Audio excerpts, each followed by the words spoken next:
currently as community welfare attache posted हैं Pakistan embassy Riyadh Saudi Arabia में। सोहेल साहब एक डायनामिक और रेवोल्यूशनरी पर्सनालिटी हैं जो पाकिस्तान और पाकिस्तानियों की बेहतरी के लिए हमा वक्त बरसरे पेकार हैं। पाकिस्तानी कम्युनिटी जो KSA में है वो सोहेल साहब के कंडक्ट से बहुत ज़्यादा इम्प्रेस्ड है, और इंशाल्लाह जब तक सोहेल साहब जैसे लोग सिविल सर्विसेज में हैं इंशाल्लाह पाकिस्तान बहुत प्रोग्रेस करेगा। So over to you Sohail साहब। Thank you very much, Babar Sahab, for the kind words. बिस्मिल्लाहिर्रहमानिर्रहीम। जैसा कि हम सब लोग जानते हैं कि जी पाकिस्तान की बड़ी ज़्यादा पॉपुलेशन है और बट वी हैव कि जी हमारे पास ह्यूमन रिसोर्स है, लेकिन ज़रूरत इस चीज़ की हमेशा से होती है कि हम इसको स्किल करें, इसको पॉलिश करें और इसको एक्सपोर्ट कर सकें ताकि इन फॉर्म ऑफ रेमिटेंसेस जो हैं वो मुल्क का फ़ायदा हो सके।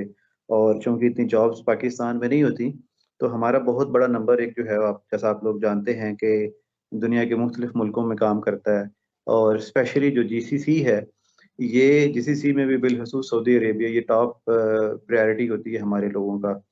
हम लोग जब कॉलेज में थे तो उस वक्त सुनते थे कि जी जो चार्टर्ड अकाउंटेंट्स होते हैं उनके लिए GCC बड़ी अच्छी एक जॉब मार्केट होती है। लेकिन सिर्फ चार्टर्ड अकाउंटेंट्स ही नहीं, हम देखते हैं कि आज के सऊदी अरब में भी डॉक्टर्स हैं, हमारे इंजीनियर्स हैं, हमारे हर फील्ड के लोग जो हैं वो सऊदी अरेबिया उनको बहुत ही अच्छी जॉब्स अपॉर्चुनिटीज प्रोवाइड करता है। ऑल दो के सर्कमस्टेंसेस बदल रहे हैं, लेकिन स्टिल ये हमारे लिए सऊदाइजेशन के बावजूद हमारे लिए जो है बड़ी एक अट्रैक्टिव मार्केट है। हम ये चाहते हैं कि जी हमारे लोग जो हैं वो रेलेवेंट स्किल्स एक्वायर करें जो जिनकी ज़रूरत है सऊदी अरेबिया में। सिर्फ डॉक्टर्स और इंजीनियर्स ही नहीं, आप किसी भी इंडस्ट्री में ले लें, अभी हम आपको डेटा भी दिखाएंगे, हर तरह के लोगों की यहाँ पे ज़रूरत है। और क्या कहते हैं इसको, आप इवन देखेंगे कि जो छोटे कोर्सेज लोगों ने किए हुए हैं, शॉर्ट कोर्सेज किए हुए हैं, वो इतनी अच्छी हैंडसम सैलरी यहाँ पे अर्न कर लेते हैं कि they make a very good living.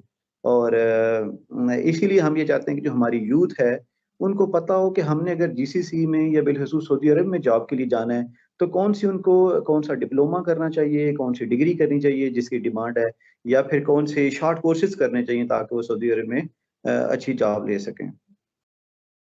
अब सबसे पहले मैं आपको थोड़ा-सा सऊदी अरब के बारे में, कंट्री प्रोफाइल के बारे में बताता हूँ कि ये मुल्क है किस तरह का। आपको अंदाज़ा हो जाएगा कि किस तरह की यहाँ पे जॉब्स हैं और क्या हमारे लिए एग्ज़िस्ट करता है।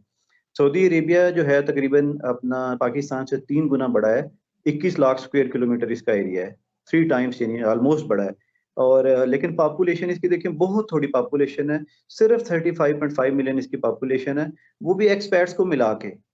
यानी इतना बड़ा मुल्क और इतनी बड़ी इकॉनमी, 800 बिलियन डॉलर की इसकी इकॉनमी है, तो आप समझ सकते हैं कि इसमें जो है वो पैसे की रेल पेल है, इसमें इतने ज़्यादा प्रोजेक्ट्स हैं कि जॉब हमेशा से होती हैं। इस वक्त हमारे पाकिस्तान के तकरीबन 2 मिलियन लोग जो हैं वो सऊदी अरब में डिफरेंट सेक्टर्स में काम कर रहे हैं।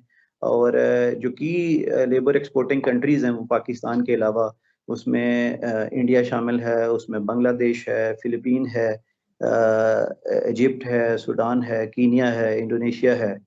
और चूँकि देखें ना जॉब मार्केट में एक कम्पेटिटिवनेस होती है, हमेशा आपको बेटर स्किल्स के साथ कम्पीट करना पड़ता है। तो इन सारे मुल्कों में एक कॉम्पिटिशन, मुकाबले की फ़ज़ा रहती है कि कौन ज़्यादा जॉब्स लेता है या कौन से मुल्क के लोग जो हैं वो ज़्यादा टेक्निकली साउंड होते हैं।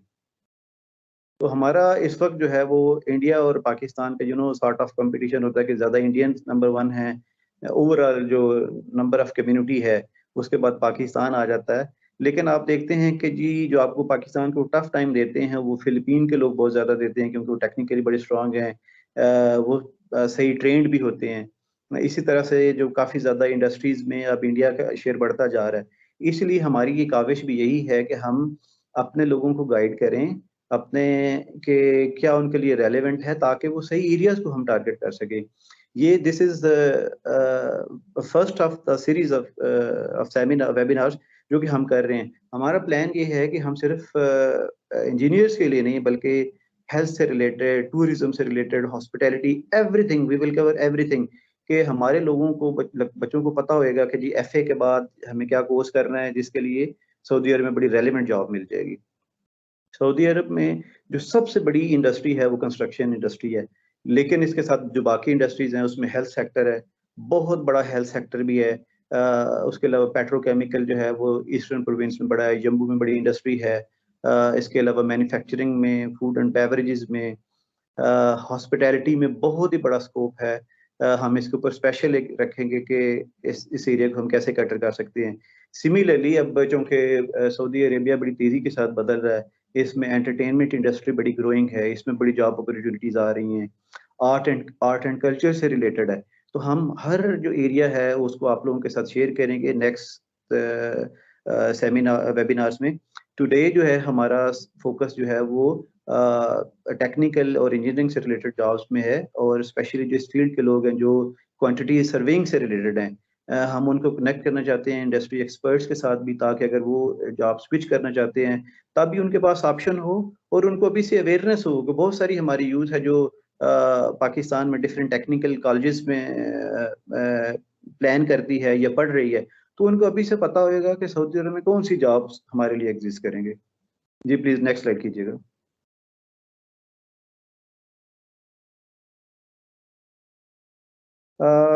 इस वक्त एक रिसेंट स्टडी के मुताबिक 5200 जो है वो कंस्ट्रक्शन के प्रोजेक्ट्स चल रहे हैं सऊदी अरेबिया में, और इसकी जो वर्थ है वो 819 बिलियन डॉलर के बराबर है।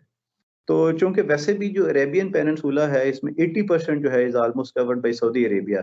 बाकी जो GCC की स्टेट्स हैं वो छोटी छोटी हैं, और जो मेजर बड़ा सबसे मुल्क है वो है ही सऊदी अरेबिया।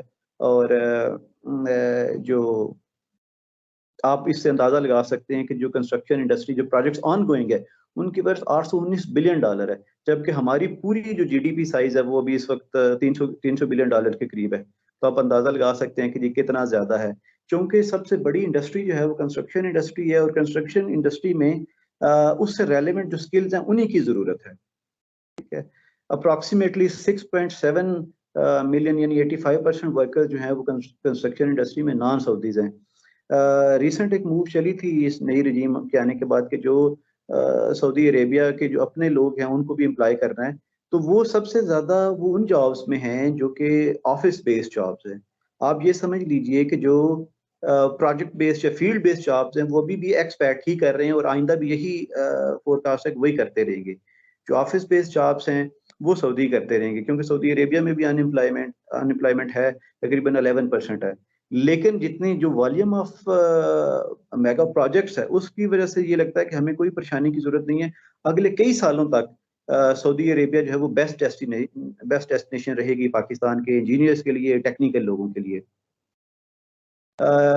कुछ आगे हम आपके साथ प्रोजेक्ट्स की डिटेल भी शेयर करते हैं, क्योंकि हम ये फोरकास्ट करते हैं कि 2045 तक तो प्रोजेक्ट्स चलने ही चलने वाले हैं। सम ऑफ द जो बहुत बड़े इस वक्त प्रोजेक्ट चल रहे हैं, अगर आपके साथ में शेयर करूं, जो नियोम है आप लोग जानते हैं कि इट्स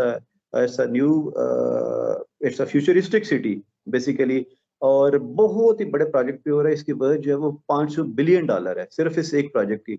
इसी तरह से अगर हम देखें, अमाला है, रेड सी प्रोजेक्ट है, किदिया है, जबले उमर है, अलविदान, रियाद मेट्रो, इतने ज्यादा प्रोजेक्ट्स हैं कि अगले कई सालों तक काम खत्म ही नहीं होने वाला। और इस वक्त जो इनका लेटेस्ट फिगर्स आए हैं लास्ट क्वार्टर के, जो सऊदी इकानमी है वो 9.6% पे ग्रो कर रही है। कुछ रिपोर्ट्स इवन इंडिकेट करती हैं कि 10% ग्रोथ थी लास्ट क्वार्टर की। तो this is phenomenal growth, you know. और थोड़ी सी पॉपुलेशन है, तो प्रोजेक्ट जो हैं ये बहुत ज्यादा हैं, बहुत ज्यादा। साथ ही जॉब अपॉर्चुनिटीज भी आएंगी हमारे लिए। जी नेक्स्ट चलें।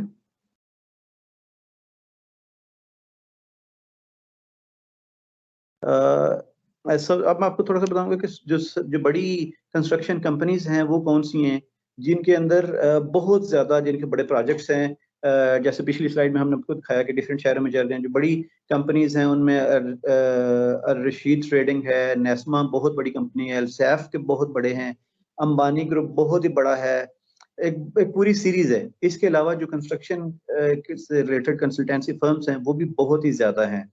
तो हमारे पास जो कंस्ट्रक्शन इंडस्ट्री है इसमें इतना ज़्यादा स्कोप है कि हम अगर हमारे पास जितने लोग हैं, जितने भी टेक्निकल लोग हैं, हम उन सबको यहाँ पे एम्प्लॉय करवा सकते हैं। ज़रूरत किस चीज़ की है कि हमारे पास राइट जो सेट ऑफ स्किल्स है वो हों और राइट एटीट्यूड हो हमारा। यहाँ पे हम देखते हैं कि कुछ जगहों पे हो जाता है कि कहा जाता है कि इतना अच्छे लोग हमारे जाते हैं, छुट्टी पे जाते हैं, तो वापस नहीं पलटते या इतने रिस्पॉन्सिबल नहीं होते। अगर हम ये अपनी थोड़ी बहुत ये बिहेवियर चीज़ें जो हैं उनको इम्प्रूव कर लें और राइट सेट ऑफ स्किल्स रखें, यकीन मानिए यहाँ पे हमारे पास बहुत ज़्यादा अपॉर्चुनिटीज़ हैं और हम सबको एम्प्लॉय करवा सकते हैं।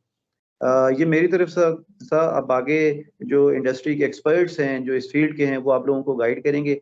आप अपने क्वेश्चन प्लीज़ साथ में बताते रहिएगा ताकि फाइनली हम आपको इससे रिलेटेड तफसील से जवाब दे सकें। बहुत शुक्रिया।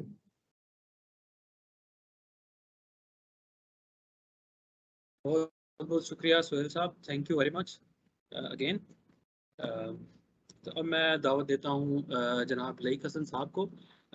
लईक हसन साहब की अनगिनत खिदमात और कामयाबियाँ हैं इंजीनियरिंग और कियासिंग की फील्ड में। He is the first Pakistani MRICS. He is the first Pakistani FRICS. He is the first Pakistani ever appointed as RICS chair globally in any country around the world. So he is also global chairman of Kia SAP. Lake साहब का almost 28 years of experience है in the field of construction. So lake साहब पिछले 22 साल से middle east में अपनी खिदमात sir अंजाम दे रहे हैं। लेक साहब इस वक्त रियाद सऊदी अरेबिया में एक इंटरनेशनल कंसल्टेंसी में as a senior commercial manager काम कर रहे हैं। ओवर टू यू लेक साहब। Thank you so much Babar साहब। अस्सलाम वालेकुम एवरीवन। और इस लाइक तो खैर हम है नहीं, मगर आपने माशाल्लाह अच्छी इंट्रोडक्शन दे दी। सबसे पहले तो बहुत बहुत शुक्रिया कि ये इवेंट अरेंज करने के लिए वेबिनार, इसके लिए हम शुक्रगुजार हैं QSAP की तरफ से सुहेल बराइश साहब का कि पाकिस्तान एम्बेसी ने हमें ये चांस दिया कि हम आपके साथ वो इंफॉर्मेशन शेयर कर सकें जो कि यहाँ पर आपको जॉब हंटिंग में और एक इजी एक्सेस आपको मिल सके, स्पेशली सऊदी अरब के पॉइंट ऑफ व्यू से। मेरा जो बेसिकली ताल्लुक है वो सिविल इंजीनियरिंग फील्ड से है, और सिविल इंजीनियरिंग फील्ड के अंदर भी आपको पता है एक वास्ट फील्ड है, उसके अंदर भी स्पेसिफिकली हम लोग क्वांटिटी सर्वेइंग फील्ड जो कि कमर्शियल कॉन्ट्रैक्ट्स सब में ये है, हम लोग हमारी फील्ड में लोग काम कर रहे होते हैं। अच्छा, ये इस डज नॉट मीन कि जब हम क्वांटिटी सर्वेइंग की बात करते हैं तो सिर्फ हम ये कहेंगे कि इसमें जो सिविल से रिलेटेड लोग हैं सिर्फ वही इसमें आ सकते हैं। क्वांटिटी सर्वेइंग के अंदर मैकेनिकल, MEP दोनों जो है वो इसमें फील्ड के जो लोग हैं प्रोफेशनल, चाहे वो डिप्लोमा होल्डर्स हैं या वो ग्रेजुएट डिग्री होल्डर्स हैं या वो BTech हैं, सबके लिए इसमें इक्वली चांसेस और इसके इक्वली इनके लिए यहाँ पर कैरियर ग्रो करने के चांसेस हैं यहाँ पर। अच्छा, दो जो टॉपिक्स हैं जो आज मैं आप लोग के साथ कवर करूंगा, ये हमारा बेसिकली जैसे सुहेल साहब ने बताया कि हमारा ये फर्स्ट सेशन है, और हमारी कोशिश होगी कि आप लोग के फीडबैक के मुताबिक जो भी आप फील्ड में आपका इंटरेस्ट है, जो आप सुनना चाहते हैं, जिसकी इन्फॉर्मेशन आपको हमसे मतलूब है, अगर आप हमें बताएंगे तो फिर हम आपके साथ वो है डिटेल सेशन उसके बारे में रखेंगे। तो ये सेशन जैसे हमने इसको 4 हिस्सों में स्प्लिट किया हुआ है। सुहेल साहब का सेशन अभी आप लोग ने सुना जो कि ओवरऑल को केस के हवाले से था। मैं इस वक्त आप लोग के साथ जो 2 टॉपिक डिटेल से डिस्कस करूंगा वो है which courses of professional membership are in demand, और secondly how to enhance knowledge and upgrade your qualification. ये मेरा प्रोफाइल है जो कि बाबर साहब ने अभी आप लोग के साथ एक्सप्लेन कर दिया। तो let's go directly to the session. अच्छा, अब जैसा कि अभी आप लोग को फीडबैक मिली है, आई एम श्योर कि आप लोग जितने भी हमारे स्पेशली वो जो हमारे फ्रेश ग्रेजुएट्स हैं, डिप्लोमा होल्डर्स हैं, BTech क्वालिफाइड डिग्री होल्डर्स हैं या ग्रेजुएट डिग्री होल्डर्स हैं जो कि पाकिस्तान की किसी भी इंस्टीट्यूट से, टेक्नोलॉजी से, कॉलेज से, यूनिवर्सिटी से पास आउट हुए हैं या इस फील्ड में ऑलरेडी काम कर रहे हैं अपनी क्वालिफिकेशंस की बेस पे पाकिस्तान के अंदर, और वो ये चाहते हैं कि वो अपना कैरियर आगे परसू कर सकें मिडिल ईस्ट के अंदर। तो हमारी उनके लिए एडवाइस होगी कि आप के लिए सबसे बेहतरीन जो इस वक्त जो चांसेस हैं या जो एक स्कोप है या एक फ्यूचर है वो इस वक्त सऊदी के अंदर है। एंड द रीजन इज, जैसे सुहेल साहब ने भी थोड़ी देर पहले एक्सप्लेन किया कि अगर आप कंपेरेटिवली देखें जो कंस्ट्रक्शन के प्रोजेक्ट हैं इस वक्त सबसे ज़्यादा जो मेगा भी क्या बल्कि जो गीगा प्रोजेक्ट्स की हम बात करते हैं वो इस वक्त सऊदी अरेबिया के अंदर जो है वो रनिंग में है, और इनकी जो समझे कि प्रोजेक्ट ड्यूरेशन है वो आने वाले 10-15 इवन के 20 साल तक ये प्रोजेक्ट चलने वाले कुछ प्रोजेक्ट, और बहुत प्रोजेक्ट अभी यहाँ की गवर्नमेंट अनाउंस कर रही है। तो चांसेस बहुत ब्राइट है। इट डज नॉट मीन कि मतलब कि अगेन के आपके लिए कोई चांसेस या इसको बाकी मिडिल ईस्ट कंट्री चाहे वो कोवैत हो, यूएई हो, कतर, वहाँ नहीं है। डेफिनेटली वहाँ भी हमारे बहुत सारे हमारे प्रोफेशनल्स वहाँ उन कंट्रीज में काम कर रहे हैं और सर्व कर रहे हैं और पाकिस्तान का नाम रोशन कर रहे हैं। मगर एक होता है ना जब आप अपॉर्चुनिटी के कहाँ पर ज़्यादा अपॉर्चुनिटीज है, तो हम आपको ये बताएंगे कि यहाँ पर ज़्यादा अपॉर्चुनिटीज है। अब जो चीज़ें आती हैं कि हमारे जो प्रोफेशनल्स हैं, अगेन जैसे मैंने कहा, चाहे वो प्रोफेशनल में एक जनरल बात कर रहा हूँ, वो प्रोफेशनल चाहे वो डिप्लोमा होल्डर हो, चाहे वो कोई सर्टिफिकेट कोर्स किया हुआ उस बच्चे या बच्ची ने, या हमारे प्रोफेशनल ने, या फिर उसने बीटेक किया हुआ हो या बीई या बीएससी किया हो, चाहे वो सिविल इंजीनियरिंग में हो, चाहे मैकेनिकल में हो या इलेक्ट्रिकल में हो, जब वो यहाँ आने के लिए जॉब ट्राई करता है कि यार मुझे मिडिल ईस्ट मार्केट में जाना है और स्पेसिफिकली सऊदी में ट्राई करना है, तो बहुत सारी चीज़ें ऐसी होती हैं जो कि वहाँ रहते हुए आपको नहीं पता होती।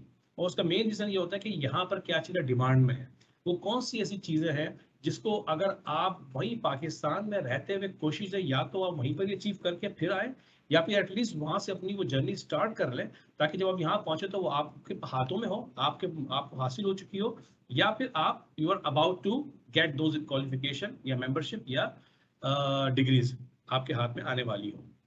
उससे होगा क्या कि आप पाकिस्तान में होते हैं तो आपका competition with in Pakistan Pakistani के साथ होता है।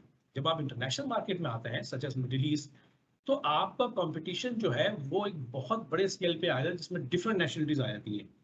विद ऑल रिस्पेक्ट, सब नेशनलिटीज अपनी अपनी फील्ड में काम कर रहे हैं, मगर हमारे साथ अनफॉर्चुनेट थोड़ा सा क्या होता है कि जो हमारे प्रोफेशनल जब यहाँ पर आते हैं तो उनको प्रॉपर अवेयरनेस ना होने की वजह से या तो वो एक सर्टन जगह पे आके स्टक हो जाते हैं, उनकी आगे ग्रोथ रुक जाती है प्रोफेशनली, और एल्स उनका सेकंड ये होता है कि उनको सही अप्रोच नहीं मिलती कि हम कैसे आगे मूव कर सकें, या वो कौन सी ऐसी चीज़ है जो अगर वो पाकिस्तान से ही वो चीज़ इनिशिएट कर लेते तो शायद उनको आगे बढ़ने में वो चीज़ करामत साबित हो सकती थी।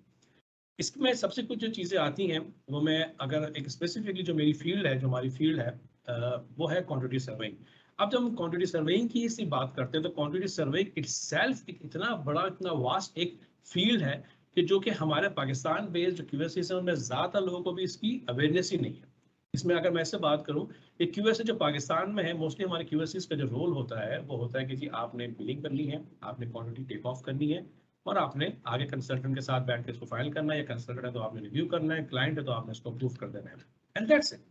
वेयर एज जो क्यूएसिंग अब जो हो गई है इंटरनेशनल मार्केट के अंदर, वो क्वांटिफिकेशन क्यूएसिंग से निकलकर financial controlling, contract administration, pre contract, post contract और रिक्रूटमेंट के अंदर और टेंडरिंग के अंदर, इसके अलावा हम लोग जो हैं वो अब लॉज, आर्बिट्रेशन, मिटिगेशन, लिटिगेशन और जितने भी जो हमारे डिस्प्यूट रिजोल्यूशन प्रोसीजर्स हैं हम उस तक भी इन्वॉल्व हैं। इवन के अब हम आई विटनेस तक भी आगे, विटनेस एक्सपर्ट भी जो है ये एक इंटायरली डिफरेंट फील्ड है। एनीवे, मैं भी फिलहाल जो है डिटेल में जाता हूँ, नेक्स्ट सेशन हम जब करेंगे आपके साथ तो उसमें हम डिटेल से आपको तमाम चीज़ों के बारे में बताएंगे।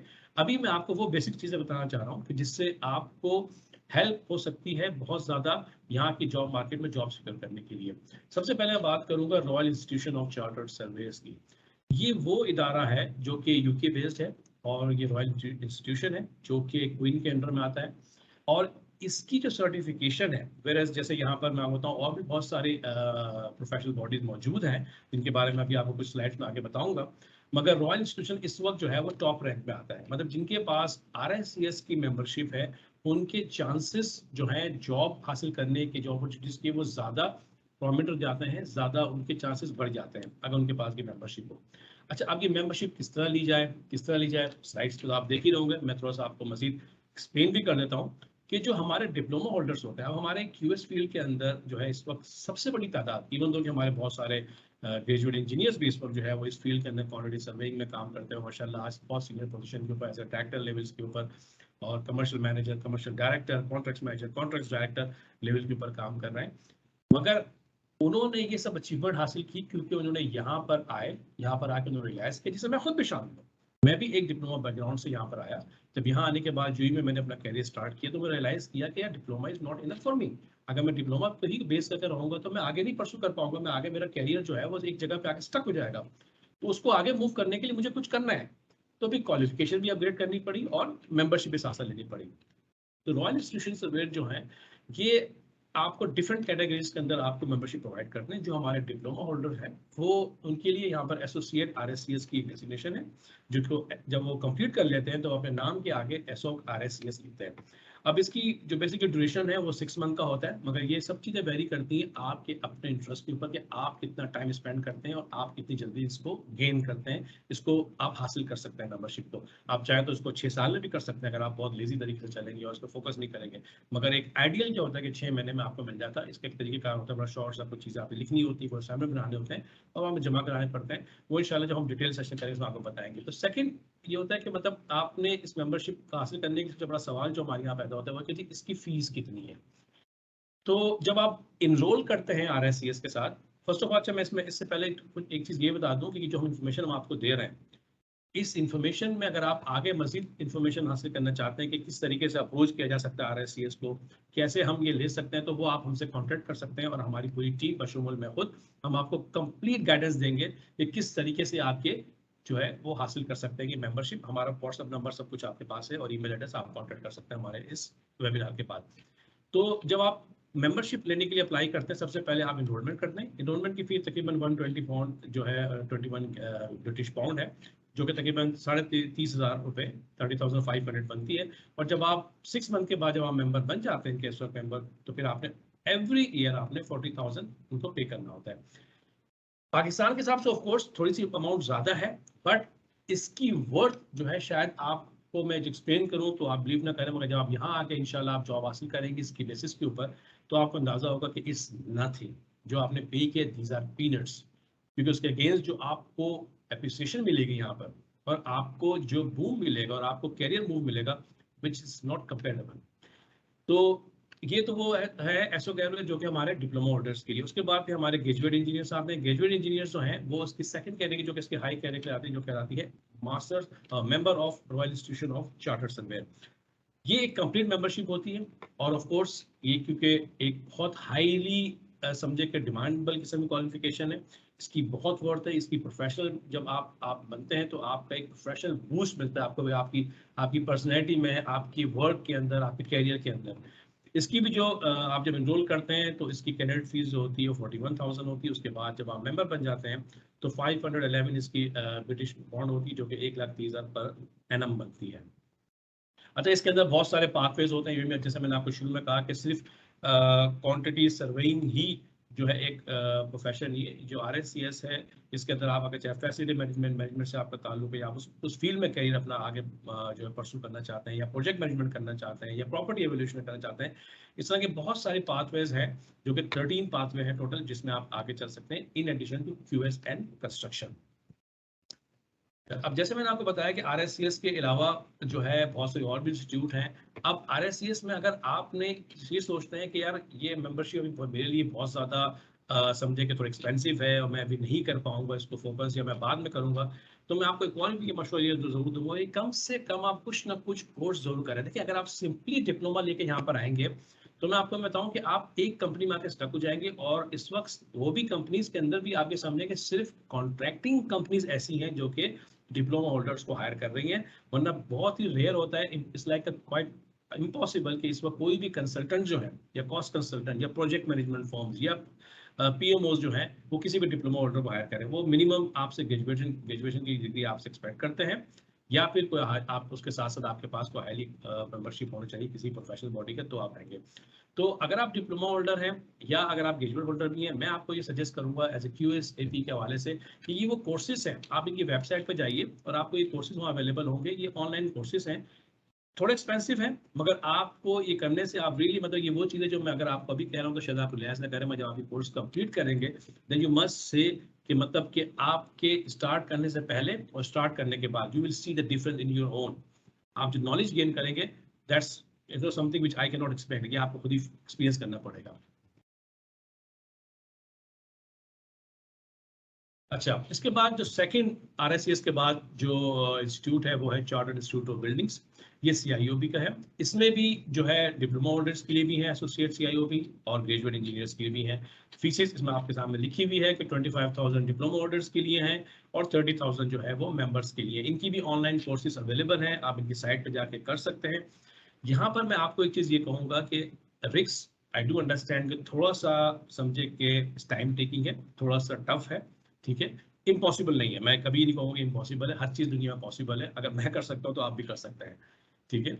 तो और हमारे माशाल्लाह बहुत मेंबर हैं, इस वक्त मोर देन 30 हमारे QSAP के मेंबर जो है वो रिक्स मेंबर भी हैं, और बहुत सौ के पास जो है वो CIOB की मेंबरशिप भी है। CIOB की जो मेंबरशिप है वो कंपैरेटिवली रिक्स से थोड़ी इजी है, क्योंकि इसके अंदर इंटरव्यू नहीं होता और आपने सबमिशन बेस के ऊपर आपको ये मेंबरशिप इजीली अचीव हो जाती है। एक और एक एसोसिएशन है जो कि association of advance cost engineering international, ये लकीली इस वक्त इनका पाकिस्तान के अंदर भी चैप्टर है, क्योंकि पहली दो जो मैंने आपको एसोसिएशन बताई हैं मेंबरशिप के हवाले से RICS और CIOB, उनका भी इस वक्त कोई ऑफिस वहाँ पर मौजूद पाकिस्तान में नहीं है, ये UK से ऑपरेट कर रहे हैं या मिडिल ईस्ट से कर रहे हैं। हमारी कोशिश है QSAP के प्लेटफॉर्म से कि हम इनके ऑफिस जल्द पाकिस्तान में भी ओपन करवा सके। तो एनीवे बैक टू AEC ये एक बहुत अच्छी और सर्टिफिकेशन कोर्स है, ये उनके लिए बहुत करामत है जो कि डिप्लोमा होल्डर्स है या फिर वो जो कि कॉस्टिंग और क्वांटिफिकेशन के अंदर उनका अच्छी ग्रिप है। अगर वो ये कोर्सेज कर लेते हैं, CCP जब आप सर्टिफाइड कॉस्ट प्रोफेशनल कोर्स कर लेते हैं या फिर आप सर्टिफाइड एस्टिमेशन प्रोफेशनल का कोर्स करते हैं, तो आपको ये टाइटल मिल जाता है CEP और CCP जो आपके आप नाम के आगे लगा सकते हैं, और उससे आपको अगेन आपकी प्रोफाइल स्ट्रांग होगी और आपकी चांसेस जो हैं जॉब के वो ज़्यादा बढ़ेंगे। क्योंकि देखिए एक नॉर्मल चीज़ है कि अगर दो बंदे जॉब की अप्लाई कर रहे हैं और सेम क्वालिफिकेशन है, उन दोनों के पास सेम प्रोफाइल है, सेम एक्सपीरियंस है, ठीक है, मगर एक के पास रिक्स की मेंबरशिप है या CIOB की मेंबरशिप है या उसने CEP किया हुआ या CCP किया हुआ, ऑफ कोर्स अगर आप भी रिक्रूटर होंगे या आप भी HR के होंगे तो आप किसको CV पिक करेंगे, आप सारे उसका ही करेंगे जिसके पास एडिशनल मेंबरशिप या एडिशनल सर्टिफिकेशन स्कीम नहीं है, ठीक है। तो इसलिए सर्टिफिकेशन बहुत ज़्यादा ज़रूरी है। एक और एक इंस्टीट्यूट है जो कि चार्टर्ड इंस्टीट्यूट ऑफ आर्बिटर्स है, इन्होंने भी रिसेंटली अपना पाकिस्तान का चैप्टर लॉन्च किया है और इनकी हमने वेबसाइट आपके सामने शेयर की है, इनकी वेबसाइट भी आप विजिट कर सकते हैं। इनके पास भी एसोसिएट जो डिप्लोमा होल्डर्स के लिए मेंबरशिप्स हैं, इनके लिए जो डिग्री होल्डर्स हैं उनके लिए मेंबरशिप है, और ये भी एक बहुत अच्छी मेंबरशिप है जो कि आपको लॉ डिस्प्यूट्स के बारे में बताती है, और मतलब इसमें और भी अगेन बहुत आगे एडवांस भी इसमें कोर्सेज हैं। इंशाल्लाह फिर हम कभी आपको डिटेल सेशन के अंदर आपको वो तमाम चीज़ें हम आपको एक्सप्लेन करेंगे। इसके बाद वो हमारे स्टूडेंट्स या वो हमारे प्रोफेशनल्स जो कि टिपिकल एक इंजीनियरिंग फील्ड में काम कर रहे हैं, उनका QSing से कोई ताल्लुक नहीं है या QSing में नहीं आना चाहते, विच इज़ फाइन, हर किसी की अपनी चॉइस होती है कि किस फील्ड में वो उसको अपना करियर परस्यू करना चाहता है। तो उनके लिए प्रोजेक्ट मैनेजमेंट का जो इंस्टीट्यूट है ये, जो कि आपको जो आप इनका कोर्स कंप्लीट करते हैं तो वो आपको टाइटल मिलता है PMP का। इसके डिफरेंट जो है इनकी रिक्वायरमेंट्स हैं, जो कि एलिजिबिलिटी रिक्वायरमेंट्स होती हैं, अगर आपने डिग्री की हुई है तो उसकी क्या रिक्वायरमेंट्स हैं, और उसके बाद अगर डिप्लोमा किया है तो उसके लिए क्या रिक्वायरमेंट्स है। बाय द वे ये तमाम स्लाइड्स इंशाल्लाह हमारे एडमिन्स जो हैं वो इस वेबिनार के बाद आप लोग शेयर भी कर लेंगे, जिसको आप डिटेल से पढ़ सकते हैं, देख सकते हैं, और फिर आपको कोई फर्दर क्वेश्चन होगा तो वो हम आपको आंसर भी करेंगे और आपको फैसिलिटेट भी करेंगे और आपको गाइड भी करेंगे फर्दर कैसे हासिल किया जाता है। अच्छा, इन सब के साथ ये जितनी भी PMI की इंस्टीट्यूट में बताया, अच्छा हाँ, इनका एक चीज़ ये भी कि इनके चैप्टर भी पाकिस्तान के अंदर मौजूद हैं। अगर आप इनको गूगल करेंगे तो आपको मालूम पड़ जाएगा कि इनके लाहौर में भी ऑफिस हैं, कराची में भी हैं, इस्लामाबाद में हैं, और भी दूसरे शहरों के अंदर इनके जो हैं वो आपको ऑफिस मिल जाएंगे जिन पे वहाँ पर रहते हुए आप ये कोर्स कर सकते हैं। अच्छा, ये कोर्सेज सारे ऑनलाइन होते हैं, ठीक है, और इसमें आपने मेरे ख्याल में कुछ डॉलर्स में फीस पे करनी पड़ती है, और जो कि बहुत इजीली इनके बुक्स भी अवेलेबल होते हैं और आप आराम से ये कोर्स ऑनलाइन एग्जाम दे के कर सकते हैं। अगेन मेहनत तो हर जगह करनी ही है, आपको कोई भी चीज़ बिना मेहनत के हासिल नहीं होती, तो मेहनत हर जगह दरकार है। तो मगर ये कोर्सेज वो हैं जो आप इजीली पाकिस्तान में रह के कर सकते हैं। और एक देखें, आपके यहाँ पर जो ना टाइटल्स बड़ा मैटर करता है मिडिल ईस्ट के अंदर।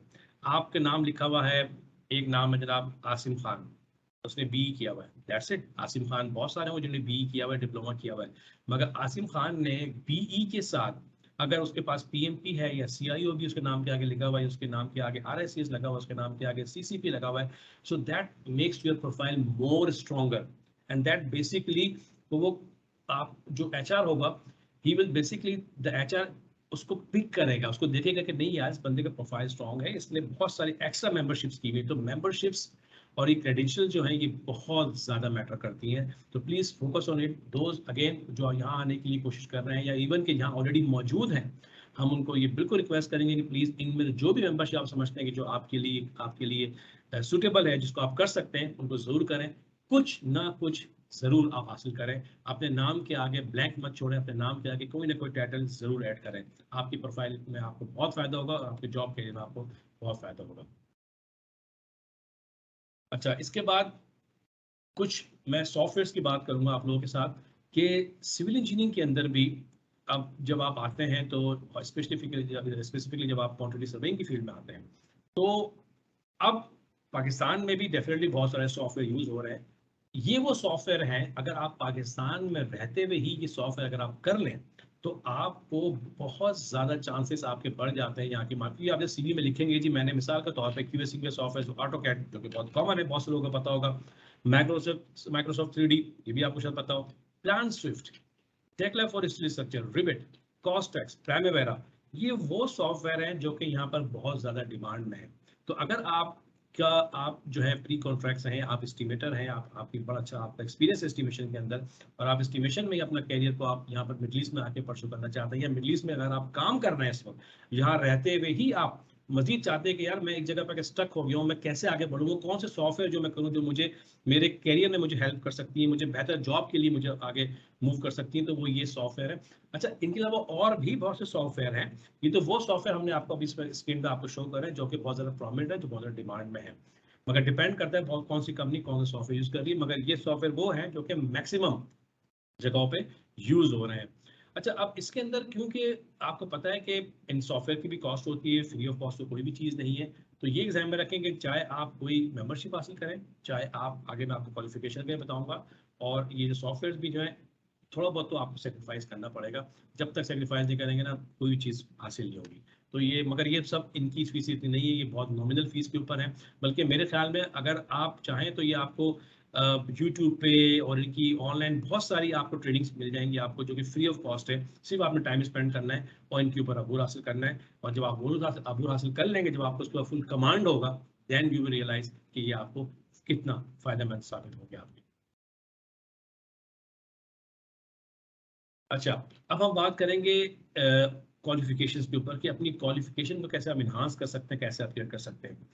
ठीक है, जैसे मैंने आपको शुरू में बताया कि हमारी इस फील्ड के अंदर हमारे एक बहुत बड़ी तादाद हमारी डिप्लोमा होल्डर्स की मिडिल ईस्ट आती है, जो कि सर्वेइंग फील्ड जो होता है, जो लैंड सर्वेयर्स होते हैं, क्वांटिटी सर्वेइंग में भी आती हैं, एस्टिमेशंस में भी जाती हैं, और भी इसके अलावा बहुत सारी फील्ड जो हमारे डिप्लोमा होल्डर जो है वो काम कर रहे होते हैं। अगर मैं क्यूएस की बात करूँ आपसे क्वांटिटी सर्वेइंग के अंदर, कि हमारे बहुत सारे डिप्लोमा होल्डर जो है वो पाकिस्तान के अंदर भी और इस वक्त मिडिल ईस्ट में डिप्लोमा होल्डर काम कर रहे हैं, मगर अगेन उनके पास स्किल्स भी हैं, उनके पास एक्सपीरियंस भी है, उनके they know how to do the work, they know very well, they are very good in work, they got a very good experience. But the problem is अब वो कहीं भी काम कर रहे हैं, स्पेशली अगर वो किसी कॉन्ट्रैक्टिंग पे काम कर रहे हैं, कॉन्ट्रैक्टिंग कंपनी के अंदर, and now it's time to move on कि आप प्रोजेक्ट मैनेजमेंट साइड पे आइए या किसी कंसल्टेंसी में जाइए। सारी बात है, आपको जब आप कंसल्टेंट में आते हैं, जब आप प्रोजेक्ट मैनेजमेंट फॉर्म में आते हैं, तो ऑफ कोर्स आपको कैरियर के साथ साथ आपको जो है सैलरीज भी आपकी बूस्ट होती हैं। जो सैलरीज आप अर्न कर रहे होते हैं एज ए कॉन्ट्रैक्टर, आपकी सैलरी डबल ट्रिपल हो जाती है। तो more you will earn, home you will support अपनी फैमिली को, और अपनी फैमिली को कैसे सपोर्ट कर सकते हैं आप, सारी बातें यहाँ से रेमिटेंस भेजेंगे अपनी फैमिली को। Then when you send the remittance, तो basically you hit two birds with one stone, आप अपने मुल्क को भी सपोर्ट करेंगे फाइनेंशियली और अपनी फैमिली को भी। तो आपकी अर्निंग डबल हो सकती है अगर आप थोड़ा सा फोकस करें और अपनी क्वालिफिकेशन को अपग्रेड कर लें। अच्छा, अब वैसे तो बहुत सारे इंस्टीट्यूट्स हैं, बहुत सारे कॉलेजेस हैं जो कि डिग्री आपको ऑफर करते हैं, बहुत से प्रोमिनेंट हैं जो कि मगर उनकी फीसेस भी बहुत ज़्यादा है। तो हमने एक अपने कुछ दोस्तों के साथ जो हमारे मेंबर्स हैं, हमने तो डिस्कस करके हमने ये एक श्रीलंका यूनिवर्सिटी है जो कि ऑनलाइन बीएससी और एमएससी कोर्सेज जो है वो आपको ऑफर कर रही है, जो कि बहुत रीजनेबल। आई एम श्योर कि आप पाकिस्तान में भी रहते हुए इसको आराम से इन कोर्सेज को आप कर सकते हैं। अब जिन्हें डिप्लोमा होल्डर्स के लिए बीएससी ऑनर्स अगर आप क्वांटिटी सर्वे में करते हैं तो पाकिस्तानी रुपये 3,25,000 रुपए का ये कोर्स है। ठीक है, अच्छा, अब जो डिप्लोमा होल्डर है, मैं बताऊं, ये तो सिर्फ हमने एक लाइन लिखी हुई, मगर आप जब जाएंगे, मिसाल के तौर पर अगर आपने रिसेंटली डिप्लोमा किया तो ऑफकोर्स आपको 4 साल की बीएससी करनी पड़ेगी। अगर आपके पास कोई एक्सपीरियंस है, हमारे वो यूएसएस जो ऑलरेडी इस फील्ड में काम करें, डिप्लोमा के पास 4 साल, 5 साल, 10 साल, 12 साल का एक्सपीरियंस है, तो based on your experience, based on your basic qualification which is diploma, आपको इसमें कंसेशन मिलता है। आपको कुछ कोर्सेज जो है वो उसको ओमिट कर देते हैं और आपका 1 साल में भी आप ये डिग्री हासिल कर सकते हैं। और ऑफ कोर्स जब आपको डिग्री मिल जाएगी तो जस्ट इमेजिन कि आप एक डिप्लोमा होल्डर से डिप्लोमा से आप डिग्री होल्डर हो जाएंगे, तो खुद ब खुद आपका प्रोफाइल स्ट्रांग हो जाएगा और आपके चांसेस मजीद खुल जाएंगे और अल्लाह आपको बेहतरीन जगह में, हमारी दुआ है कि आप इंशाल्लाह कोर्स करें और आप आगे जाएं तो आप कंसल्टेंट्स में और फिर जैसे मैंने बताया कि अच्छी फॉर्म्स को भी आप टारगेट कर पाएंगे। सिमिलरली जो हमारे बीटेक होल्डर्स हैं, डिग्री होल्डर्स हैं और जो क्यूएस फील्ड में काम कर रहे हैं, उनको भी ये मशवरा दूंगा मैं कि अगर आप अपनी क्वालिफिकेशन को मजीद इन्हांस करें और आप एमएससी करें तो भी आपके लिए बहुत फ़ायदेमंद होगा, कि एमएससी का भी जो कोर्स है वो 367,000 का है, 3,67,000 का, और ये भी 1 ईयर है। आपकी बेस्ड ऑन आपकी डिग्री, आपकी बीटेक जो आपने 4 साल का किया है, आपको सिर्फ 1 साल की एमएससी करनी पड़ती है और 1 साल की मेहनत से आपका पूरा कैरियर जो है वो बूस्ट हो जाएगा और आपको बहुत कुछ मिलेगा। अच्छा, इसके अलावा बहुत सारे इंस्टीट्यूट्स भी हैं जो कि आपको मुख्तलिफ किस्म के कोर्सेज जो है वो ऑफर कर रहे होते हैं, जैसे university of college state management, इनके बहुत सारे डिस्टेंस लर्निंग कोर्सेज हैं। इसके अलावा जो एक यूनिवर्सिटी है उसका नाम है यूनिवर्सिटी ऑफ कॉन्फ्रेक्स मैनेजमेंट, ये आपको बड़े से कोर्सेज ऑफर कर रही होती है। डिफरेंट कोर्सेज हैं जो कि 1 महीने से लेकर 2 साल तक के कोर्सेज होते हैं, डिपेंड आपकी किस लेवल का आप कोर्स अटेंड करना चाह रहे हैं। वो 2.5 लाख तक भी जा सकता है आपका कोर्स। ये तमाम आपको जो हम फिगर्स बता रहे हैं ये पाक रुपीज़ से बता रहे हैं, ताकि वो हमारी ऑडियंस जो पाकिस्तान में बैठी हुई है और वो चाहती है कि उनको इस तरह की इन्फॉर्मेशन मिले और उनको कितने पे करने में, तो इसलिए हमने करेंसी आपको सारी पाकिस्तान में कन्वर्ट करके बताई ताकि आपको क्लियर बता सके कितनी कॉस्ट आपको आएगी क्वालिफिकेशन हासिल करने में। अच्छा, इनके डिफरेंट कोर्सेज होते हैं, डिप्लोमा ऑफ साइट सुपरविजन का भी है, साइट मैनेजर भी। मतलब मैं इसलिए बता रहा हूँ कि सिर्फ आप ये मत समझिए कि सिर्फ क्यूएस ही एक ऑप्शन है आपके पास बहुत ऑप्शन है। आप इनमें से कोई भी जो है कोर्स आप कर सकते हैं। वो कोर्स करने के बाद जब आपको, क्योंकि ये वो इंस्टीट्यूट्स हैं जो कि हर प्रोफेशनल बॉडी, जिनको मैंने शुरू में आपने जिक्र किया, CIOB, RICS, ये सब इनको जो है एक्सेप्ट करती है। इनसे जब आप सर्टिफिकेट हासिल करेंगे तो आप फिर उनके पास जाके उनकी मेंबरशिप हासिल कर सकते हैं। सो इमेजिन आपकी अपनी बेसिक क्वालिफिकेशन जो आप हासिल करके आ रहे हैं पाकिस्तान से, जो आपने हासिल की हुई आपके हाथ में, प्लस आपकी एक एडिशनल क्वालिफिकेशन आगे जो कि BSc है या MSc है, एंड ऑन टॉप, जिसे बोलते हैं ना cherry on the cake, on the top of the cake, आपके ऊपर एक प्रोफेशनल मेंबरशिप भी आ गई है, चाहे वो रिस्क की है चाहे COB की। तो इमेजिन आपका प्रोफाइल कितना स्ट्रांग हो जाएगा, अपॉर्चुनिटीज कितनी ज्यादा बढ़ जाएगी आपकी। तो आपके बहुत सारे मौके आपके लिए खुल जाएंगे और आप बहुत ज्यादा तरक्की कर पाएंगे अगर आप इन छोटे छोटे स्टेप्स को अगर आप कर लें। इस तरह के इंजीनियरिंग के बहुत सारे कोर्सेज हैं जो कि आप इसमें कर सकते हैं। तो मेरे ख्याल में मेरी स्लाइड्स जो हैं वो यहीं तक हैं। तो मेरे ख्याल में thank you so much audience कि आपका टाइम लिया, और इंशाल्लाह आपके जो क्वेश्चंस होंगे वो हम लास्ट में उसका जवाब देंगे। Thank you so much. Over to you Babar साहब। थैंक यू वेरी मच लाइक साहब, बहुत डिटेल्ड आपने एक्सप्लेन किया। आई होप के सबने अंडरस्टैंड किया। और if again if you have any question please right in the chat box. तो हम इसके आखिर में जो Q&A सेशन होगा उसमें इंशाल्लाह आपके जो आंसर क्वेश्चन हैं उनको आंसर करेंगे। तो मैं अब दावा देता हूँ जनाब राशिद शफकत साहब को। राशिद साहब is basically a civil engineer. Rashid साहब is chartered member of chartered institute of buildings. उसके अलावा उनके पास PMP की भी सर्टिफिकेशन है, प्रोजेक्ट मैनेजमेंट इंस्टीट्यूट UK से। राशिद साहब ने all over Pakistan, Europe, Africa and middle east में अपनी खिदमात सर अंजाम दी हैं। राशिद साहब इस वक्त रियाद सऊदी अरबिया में एक क्लाइंट ऑर्गेनाइजेशन में एज अ कमर्शियल मैनेजर काम कर रहे हैं। तो ओवर टू यू राशिद साहब। Thank you very much Babar साहब, और तमाम पाकिस्तान एम्बेसी के स्टाफ और जितनी भी ऑडियंस है, आप सबका बहुत शुक्रिया, आपने हमें ज्वाइन किया आज।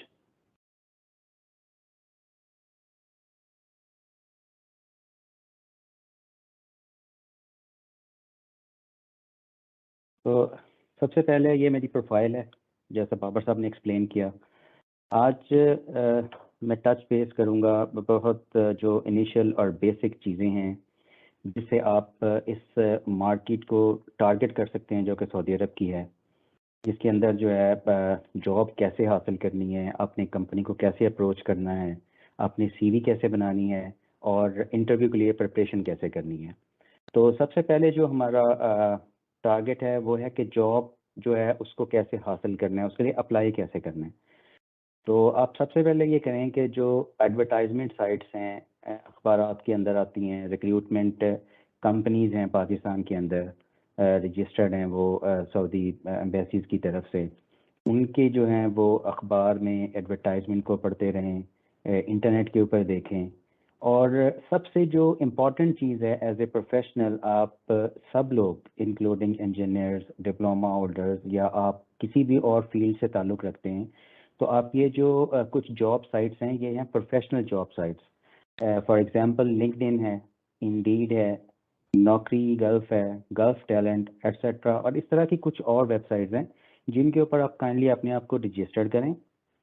वहाँ पर अपनी एक प्रोफेशनल फाइल बनाएं और अपनी प्रोफेशनल प्रोफाइल बनाएं। वहाँ पर इसमें जो है वो आप एक प्रोफेशनल पिक्चर लगाएं अपनी, और अपनी जो समरी है, हाइलाइट्स हैं आपके करियर की, उनको जो है वहाँ पर लिखें, उनको हाईलाइट करें, अपने प्रोजेक्ट्स के बारे में लिखें, अपनी जो अचीवमेंट्स हैं उनके बारे में लिखें।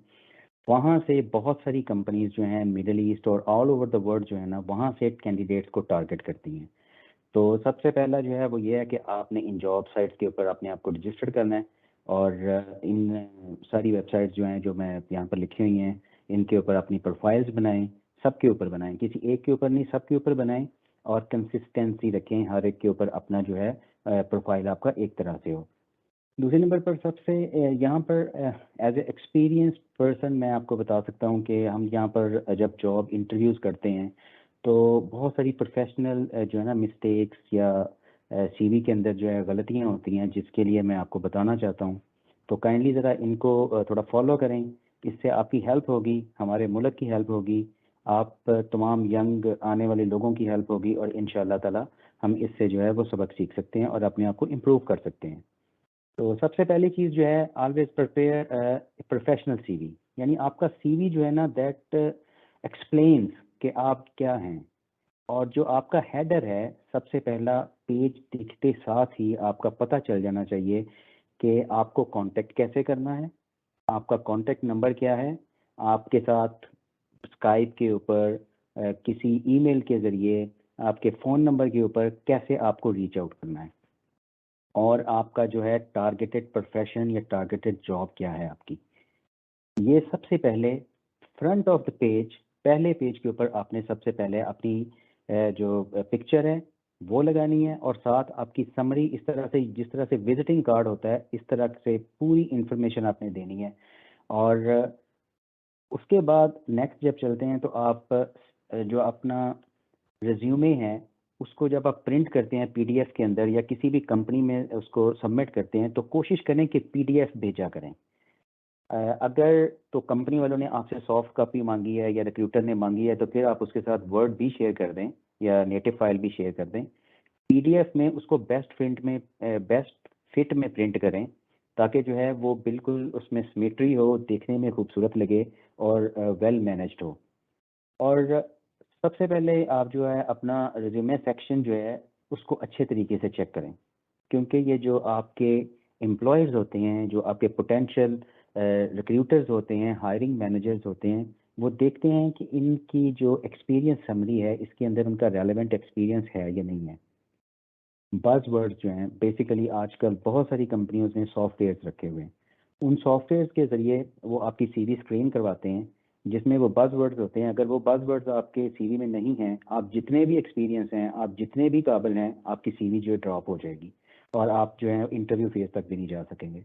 इसलिए प्रोफेशनल सीवी जो है ये बहुत ज़रूरी है।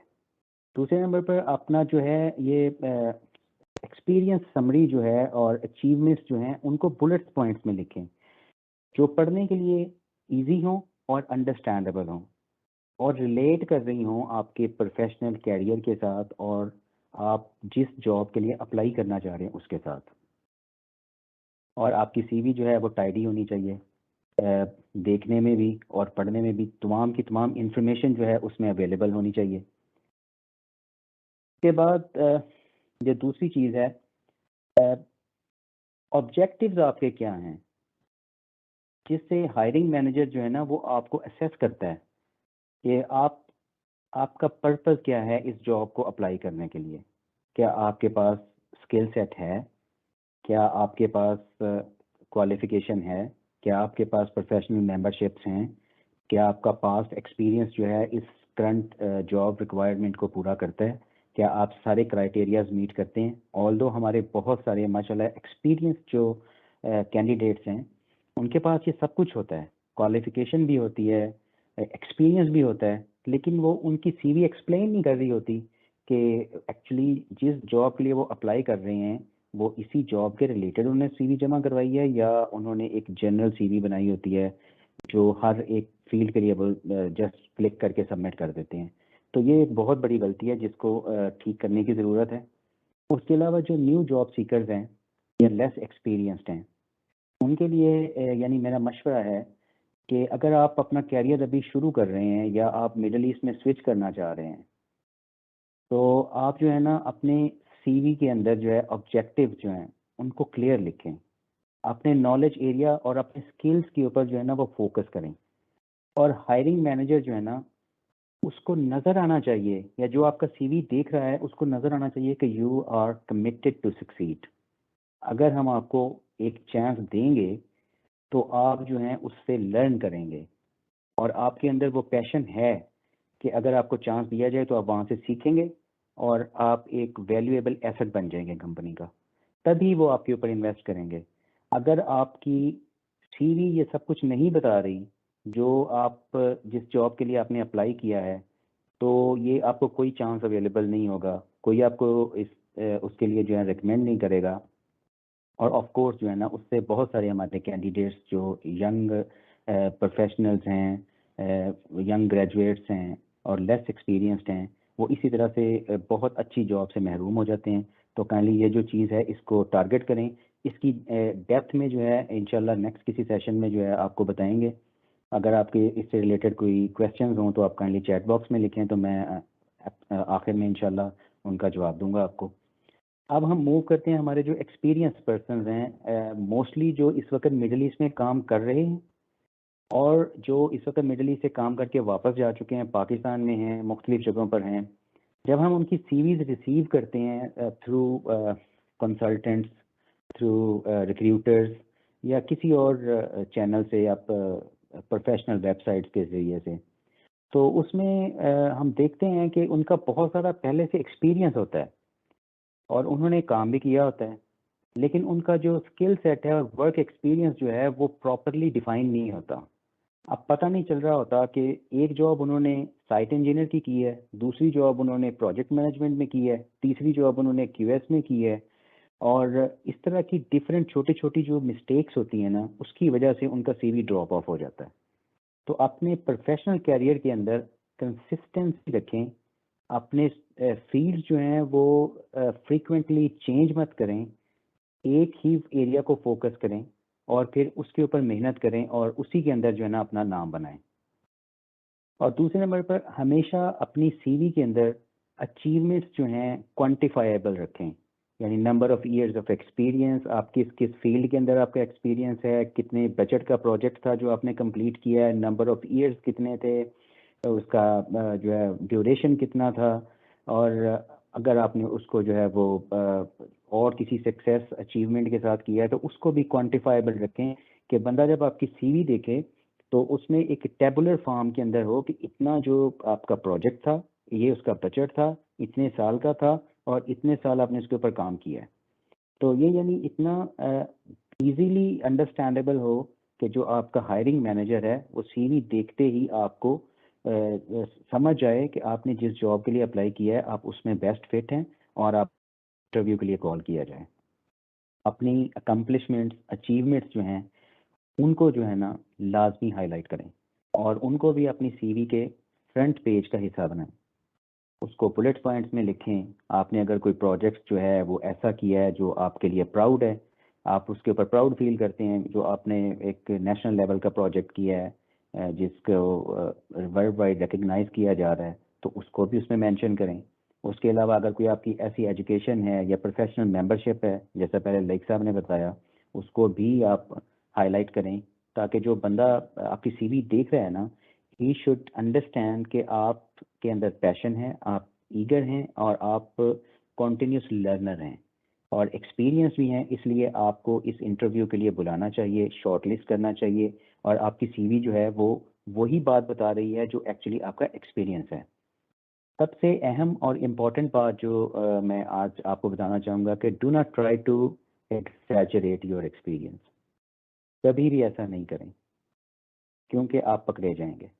इंटरव्यू के अंदर कुछ लोग मैंने देखा है खुद इंटरव्यू करते हुए भी कि ओवर एक्सैजरेट करते हैं। कभी भी ऐसा मत करें। हमेशा जो आपके पास नॉलेज है, जितना आपके पास एक्सपीरियंस है, स्पीक द ट्रुथ। क्योंकि जब इंटरव्यू के अंदर जाएंगे तो क्वेश्चंस जब आपसे होंगे वहाँ से पता चल जाएगा कि आपने अपने एक्सपीरियंस को या रिस्पॉन्सिबिलिटीज़ को या आपने जो अपनी जॉब हिस्ट्री है उसको चेंज किया हुआ है और आपका इस फील्ड के अंदर एक्सपीरियंस नहीं है। तो कभी भी इस गलती को आप ना दोहराएं। इसके बाद नेक्स्ट चीज़ जो है वो है इंटरव्यू प्रिपरेशन। अब आपका सीवी सिलेक्ट हो गया है, आप नेक्स्ट शॉर्ट लिस्ट हो गए हैं। अब आपको हायरिंग मैनेजर, कंपनी और क्लाइंट, कंसल्टेंट्स, डिफरेंट इंटरव्यूज़ होते हैं, तो आपको उसके लिए प्रिपेयर होना है। तो बहुत सारे मेरे दोस्त जो हैं वो ये गलतियां करते हैं कि जब वो इंटरव्यू के लिए जाते हैं ना, सबसे पहले तो वो अब टाइम को मलहूज़ खातर नहीं रखते, थोड़ा लेट घर से निकलते हैं, रास्ते में ट्रैफिक हो गई, कोई और इंसिडेंट हो गया जिसकी वजह से और डिले हो गए। तो जब वो वहाँ पहुँचते हैं इंटरव्यू देने के लिए तो वो कंफ्यूज होते हैं।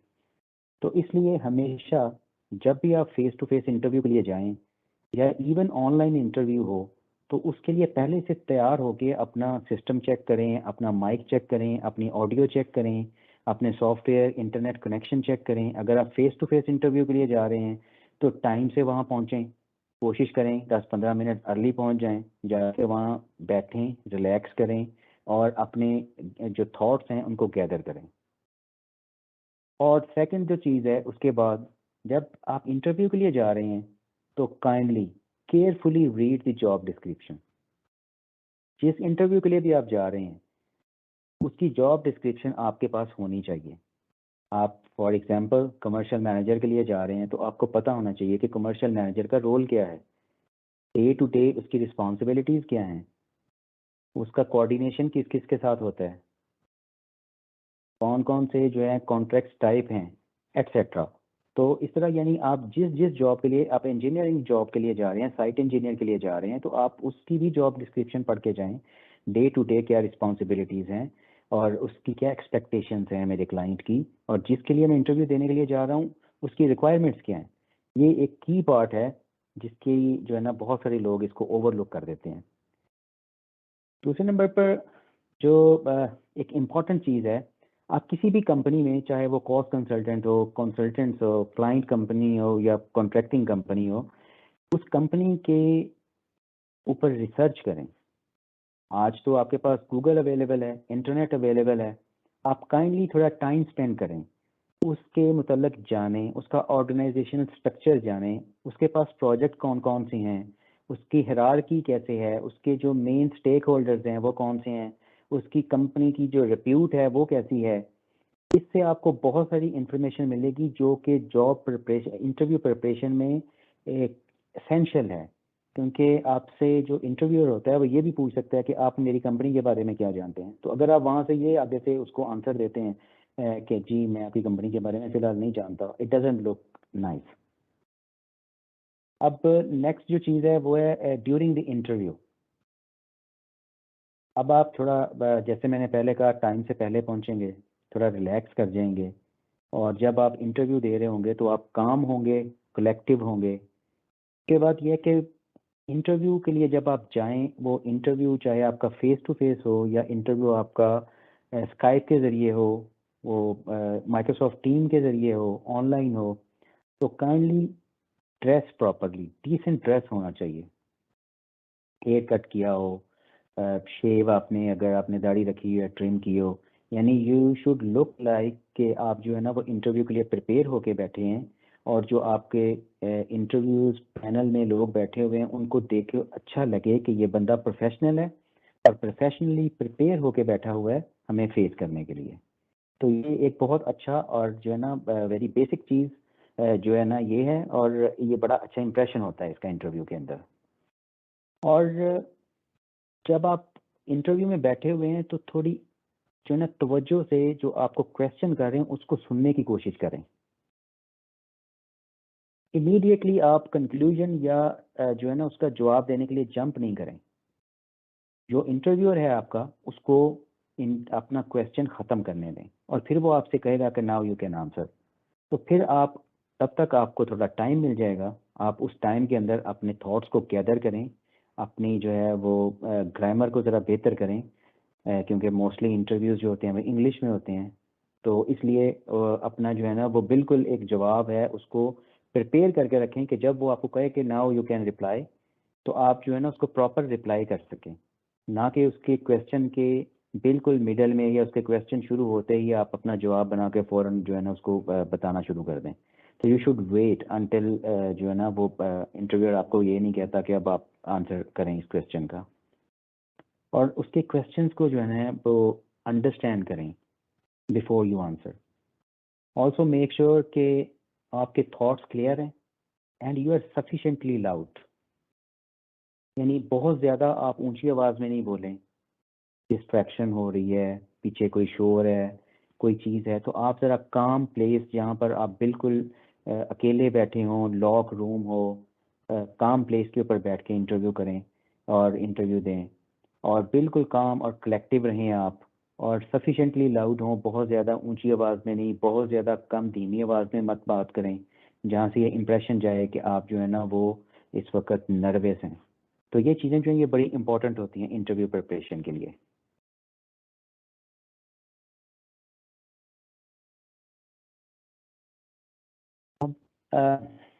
इंटरव्यू के दौरान आपने देखा होगा कि कुछ हमारे दोस्त जो हैं एक या दो क्वेश्चंस का अगर जवाब नहीं दे पाते तो फौरन जो है ना वो उनका मोराल डाउन हो जाता है। तो दैट शोज कि ये बंदा जो है ये एंथुजियाज्म इसके अंदर नहीं है और ये गिव अप कर जाता है। तो इससे जो एक अच्छा इंप्रेशन नहीं जाता। ठीक है, वी आर ऑल ह्यूमंस, गलतियां हो जाती हैं। उस वक्त वक्ती तौर पर आपके जहन में वो बात नहीं आई जिसका क्वेश्चन उसने किया था, आप प्रॉपर आंसर नहीं दे सके, तो it's all right, calm down, उसको भूल जाएं, नेक्स्ट क्वेश्चन को गौर से सुने and show A positive energy कि जी बिल्कुल आई एम हियर, कोई बात नहीं, वो मेरे दिमाग से बात निकल गई थी, स्लिप ऑफ टंग हो गया था, या उस वक्त मैं प्रॉपर जवाब नहीं दे सका। आखिर में आप उनको रिक्वेस्ट करके दोबारा अगर आपके पास वो यानी जवाब आप उसको रिकलेक्ट कर लेते हैं अपने थॉट्स को, तो आप आखिर में रिक्वेस्ट करके उनको बता सकते हैं कि जी वो उस वक्त जो है वो मैं थोड़ा कंफ्यूज हो गया था या मिसअंडरस्टूड कर गया था आपकी बात को, तो मैं उसका आंसर दोबारा से देना चाहता हूँ और ये उसका आंसर है। और सबसे इम्पोर्टेंट चीज़ जो है, जब आपसे इंटरव्यूअर पूछता है कि आप अपनी करंट कंपनी को क्यों छोड़ना चाहते हैं, तो कभी भी नेगेटिव रिमार्क्स पास ऑन नहीं करें, बेशक वो आपके करंट मैनेजर के रिलेटेड हों जिसको आप रिपोर्ट कर रहे हैं, कंपनी हो, ऑर्गेनाइजेशन हो। इससे जो है ना वो इंटरव्यूअर ये असेस करता है कि आपकी एज ए टीम वर्किंग जो एबिलिटी है वो लेस है, आप एक नेगेटिव पर्सन हैं and you will not add value to the team. ये चीज़ बहुत ज़्यादा मैटर करती है। और बहुत सारे जो इंटरव्यू के दौरान मैंने देखा है कि हमारे जो लोग हैं या सिर्फ पाकिस्तानी नहीं, बाहर से बहुत से बाकी लोग भी जो हैं वो सैलरीज के मतलब पूछना शुरू कर देते हैं, हालांकि ये एचआर रिलेटेड इशू होता है। इंटरव्यूअर को तो बाज़ वक़्त पता भी नहीं होता कि इस जो इंटरव्यू जिसकी पोजीशन के लिए मैं कर रहा हूँ इसका बजट क्या है। तो काइंडली कोई क्वेश्चन जो है रिलेटेड सैलरी मत करें, वेट फॉर द इंटरव्यूअर। अगर वो आपसे पूछता है या आपको बताता है कि हमारा इस पोजीशन के लिए ये बजट है, तो फिर आप जो है ना अपना पॉइंट ऑफ व्यू या ओपिनियन उसको दे सकते हैं। इवेंचुअली जो इंटरव्यू के आखिर में जो है इंटरव्यूअर आपसे पूछेगा कि अब आपका कोई क्वेश्चन है, तो मोस्टली मैंने अपने दोस्तों को देखा है कि वो आगे से कहते हैं no we don't have any question. तो ये एक राइट इम्प्रेशन नहीं है। जब मैंने आपको पहले बताया कि काइंडली उस कंपनी के मतलब जो है वो पढ़ के जाएं, उसकी ऑर्गेनाइजेशन के मतलब पढ़ के जाएं, तो you should have a valid question, at least 1 or 2 in the end, जो आप इंटरव्यूअर से पूछें और उससे एक ये इम्प्रेशन जाता है कि इस बंदे ने रिसर्च की है इसने हमारी ऑर्गेनाइजेशन के मतलब जो है पढ़ा है और इंटरव्यू में आने से पहले इसने थोड़ा टाइम स्पेंड किया है। और सबसे जो है important cheese in the and कि आप फॉलो अप, लेकिन पॉजिटिव वे से, यानी अग्रेसिवली नहीं, पॉजिटिव तरीके से हफ्ते के बाद 10 दिन के बाद आप फॉलो अप ईमेल भेजें, कॉल करें, पोलाइटली उनसे जो है ना वो फीडबैक मांगें, रिक्रूटर से, कंपनी से, जिसने भी आपको इंटरव्यू के लिए कॉल किया था उनसे, कि मैंने जो इंटरव्यू दिया था उसका आउटकम क्या है। कुछ कंपनीज जो हैं वो फीडबैक आपके साथ शेयर करती हैं, तो उसके लिए आपसे जो है ना वो आप सेलेक्ट नहीं भी हुए तो स्टिल इट्स एन एक्सपीरियंस, लेकिन ये है कि इसको कभी भी नेगेटिव मत लें और उसको आने वाले आपके इंटरव्यूज़ जो हैं उनके लिए एक लेसन लर्न समझें और उससे सीखें। अब जो हमारे दोस्त इंजीनियर्स और टेक्निकल स्टाफ या related to any other field Saudi Arab में आना चाहते हैं, तो उनके लिए एक जनरल इंफॉर्मेशन जो है वो मैं देना चाहता हूँ कि सऊदी अरब में सऊदी काउंसिल ऑफ इंजीनियर्स के रूल्स के मुताबिक कोई भी फ्रेश इंजीनियर ग्रेजुएट जो है, अगर उसका 5 साल से कम एक्सपीरियंस है तो वो एज ए इंजीनियर रजिस्टर्ड नहीं हो सकता। इसी तरह डिप्लोमा होल्डर के लिए, डिप्लोमा होल्डर्स को Saudi council of engineers as a technician registered करती है, लेकिन you must have 5 years of experience minimum. तो जो भी जॉब आप अप्लाई करते हैं या आप अगर सऊदी अरब आना चाहते हैं, अगर टारगेट मार्केट आपकी सऊदी अरब है, तो काइंडली ये चीज़ अपने जहन में रखें। और फिर एक जनरल जो है वो आपकी इंफॉर्मेशन के लिए है कि कुछ प्रोफेशंस जो हैं वो सऊदी अरब में सऊदी एविएशन की वजह से सिर्फ सऊदियों के लिए अलाउ हैं, वो एक्सपर्ट्स के लिए नहीं है। तो काइंडली आप इस टाइप की किसी भी इंफॉर्मेशन के लिए ये लिंक दिया हुआ है, इस लिंक को आप विज़िट कर सकते हैं। इस लिंक के ऊपर जाके आप फर्दर जो है वो इंफॉर्मेशन ले सकते हैं और चेक कर सकते हैं कि जो वीज़ा आपको ऑफ़र किया जा रहा है, जो प्रोफेशन आपको ऑफ़र किया जा रहा है कॉन्ट्रैक्ट के अंदर, क्या उसके लिए मैं एलिजिबल भी हूँ या नहीं हूँ। तो this is it from my side. Thank you very much Babar साहब, and I am happy to take answer questions जब भी एंड में आप कहेंगे। Thank you sir. Thank you very much Rashid साहब। यस कोर्स हमारे पास काफ़ी क्वेश्चंस हैं आप तमाम ऑनरेबल स्पीकर्स के लिए, तो वो हम इंशाल्लाह इसके एंड में जो है वो करेंगे उनको कवर। तो थैंक यू राशिद साहब। अब मैं दावत देता हूँ जनाब तनवीर अख्तर साहब को। तनवीर साहब is basically civil engineer. Tanveer साहब जो हैं वो PMP सर्टिफाइड भी हैं प्रोजेक्ट मैनेजमेंट इंस्टीट्यूट USA से। तनवीर साहब का ओवरऑल पाकिस्तान और मिडल ईस्ट में एक्सपीरियंस है, इन दोनों जगहों पे ये अपनी खिदमात सर अंजाम देते रहे हैं। ये आजकल तनवीर साहब जो है वो रियाद सऊदी अरबिया में एक क्लाइंट ऑर्गेनाइजेशन में as a project controls manager काम कर रहे हैं। तो ओवर टू यू तनवीर साहब।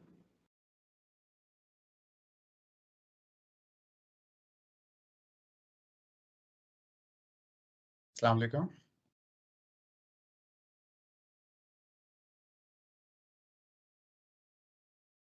बाबर साहब स्क्रीन शेयर हो रही है?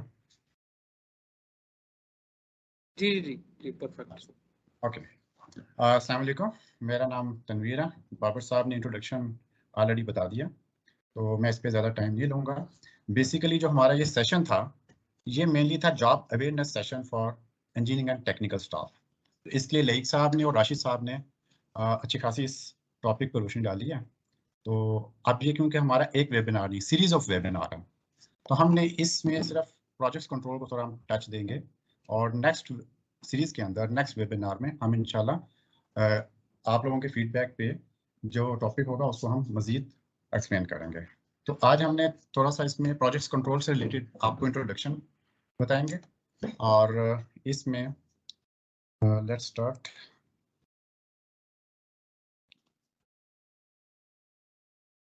ये मेरा प्रोफाइल है जो कि ऑलरेडी आपने सुन लिया, तो हम आगे नेक्स्ट स्लाइड पे चलते हैं।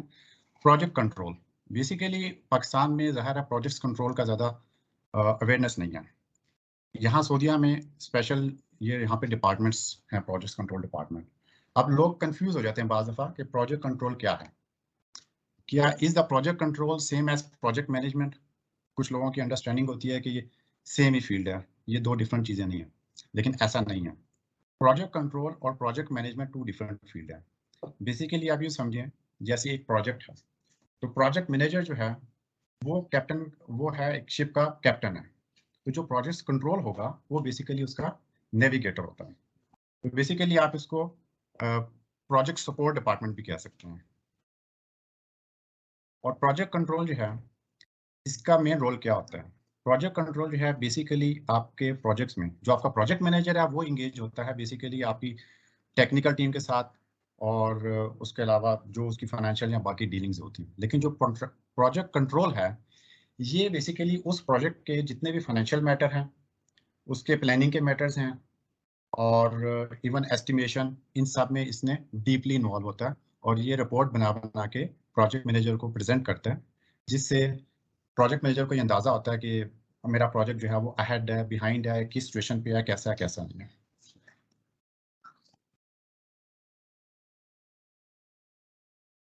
प्रोजेक्ट मैनेजमेंट में जैसे जिन लोगों ने पीएमपी की है या पढ़ी हुई है वो जानते हैं कि प्रोजेक्ट मैनेजमेंट के 5 फेजेस होते हैं, इनिशिएशन से लेके क्लोज आउट तक। तो प्रोजेक्ट, कुछ लोगों का कॉन्सेप्ट यह है कि प्रोजेक्ट कंट्रोल जो है ये सिर्फ और सिर्फ हमारा मॉनिटरिंग एंड कंट्रोल फेज में आता है, लेकिन ऐसा नहीं है। ये मिसकंसेप्शन है। बेसिकली प्रोजेक्ट कंट्रोल जो है ये प्रोजेक्ट मैनेजमेंट के 5 नॉलेज एरिया में ये आते हैं। इनिशिएशन से लेके क्लोज आउट तक इसकी इन्वॉल्वमेंट होती है। मेनली जो है प्रोजेक्ट कंट्रोल में हम लोग जो फोकस करते हैं वो कॉस्ट और स्केड्यूल को फोकस करते हैं। Other than cost and schedule, आप इसमें रिस्क असेसमेंट भी होती है, डॉक्यूमेंटेशन भी आती है, लेकिन जो मेन फोकस है वो कॉस्ट एंड स्केड्यूल पे ही होता है। उसके बाद जो है आप देखें, जो प्रोजेक्ट कंट्रोल, जैसे मैंने अभी बताया था कि जो पीएम को वो डैशबोर्ड रिपोर्टिंग करेंगे, उसको बताएंगे कि आपका प्रोजेक्ट जो है वो किस सिचुएशन में जा रहा है, ये अच्छी कंडीशन में है या बैड कंडीशन में है, अहेड है या बिहाइंड है, ओवर बजट है या अंडर बजट है। तो ये सारी रिपोर्टिंग जो है ये प्रोजेक्ट कंट्रोल वाले बना के प्रोजेक्ट मैनेजर को बताते हैं और उसको गाइड करते हैं कि अब आप बिहाइंड है, इसको कैसा आप रिकवर कर सकते हैं।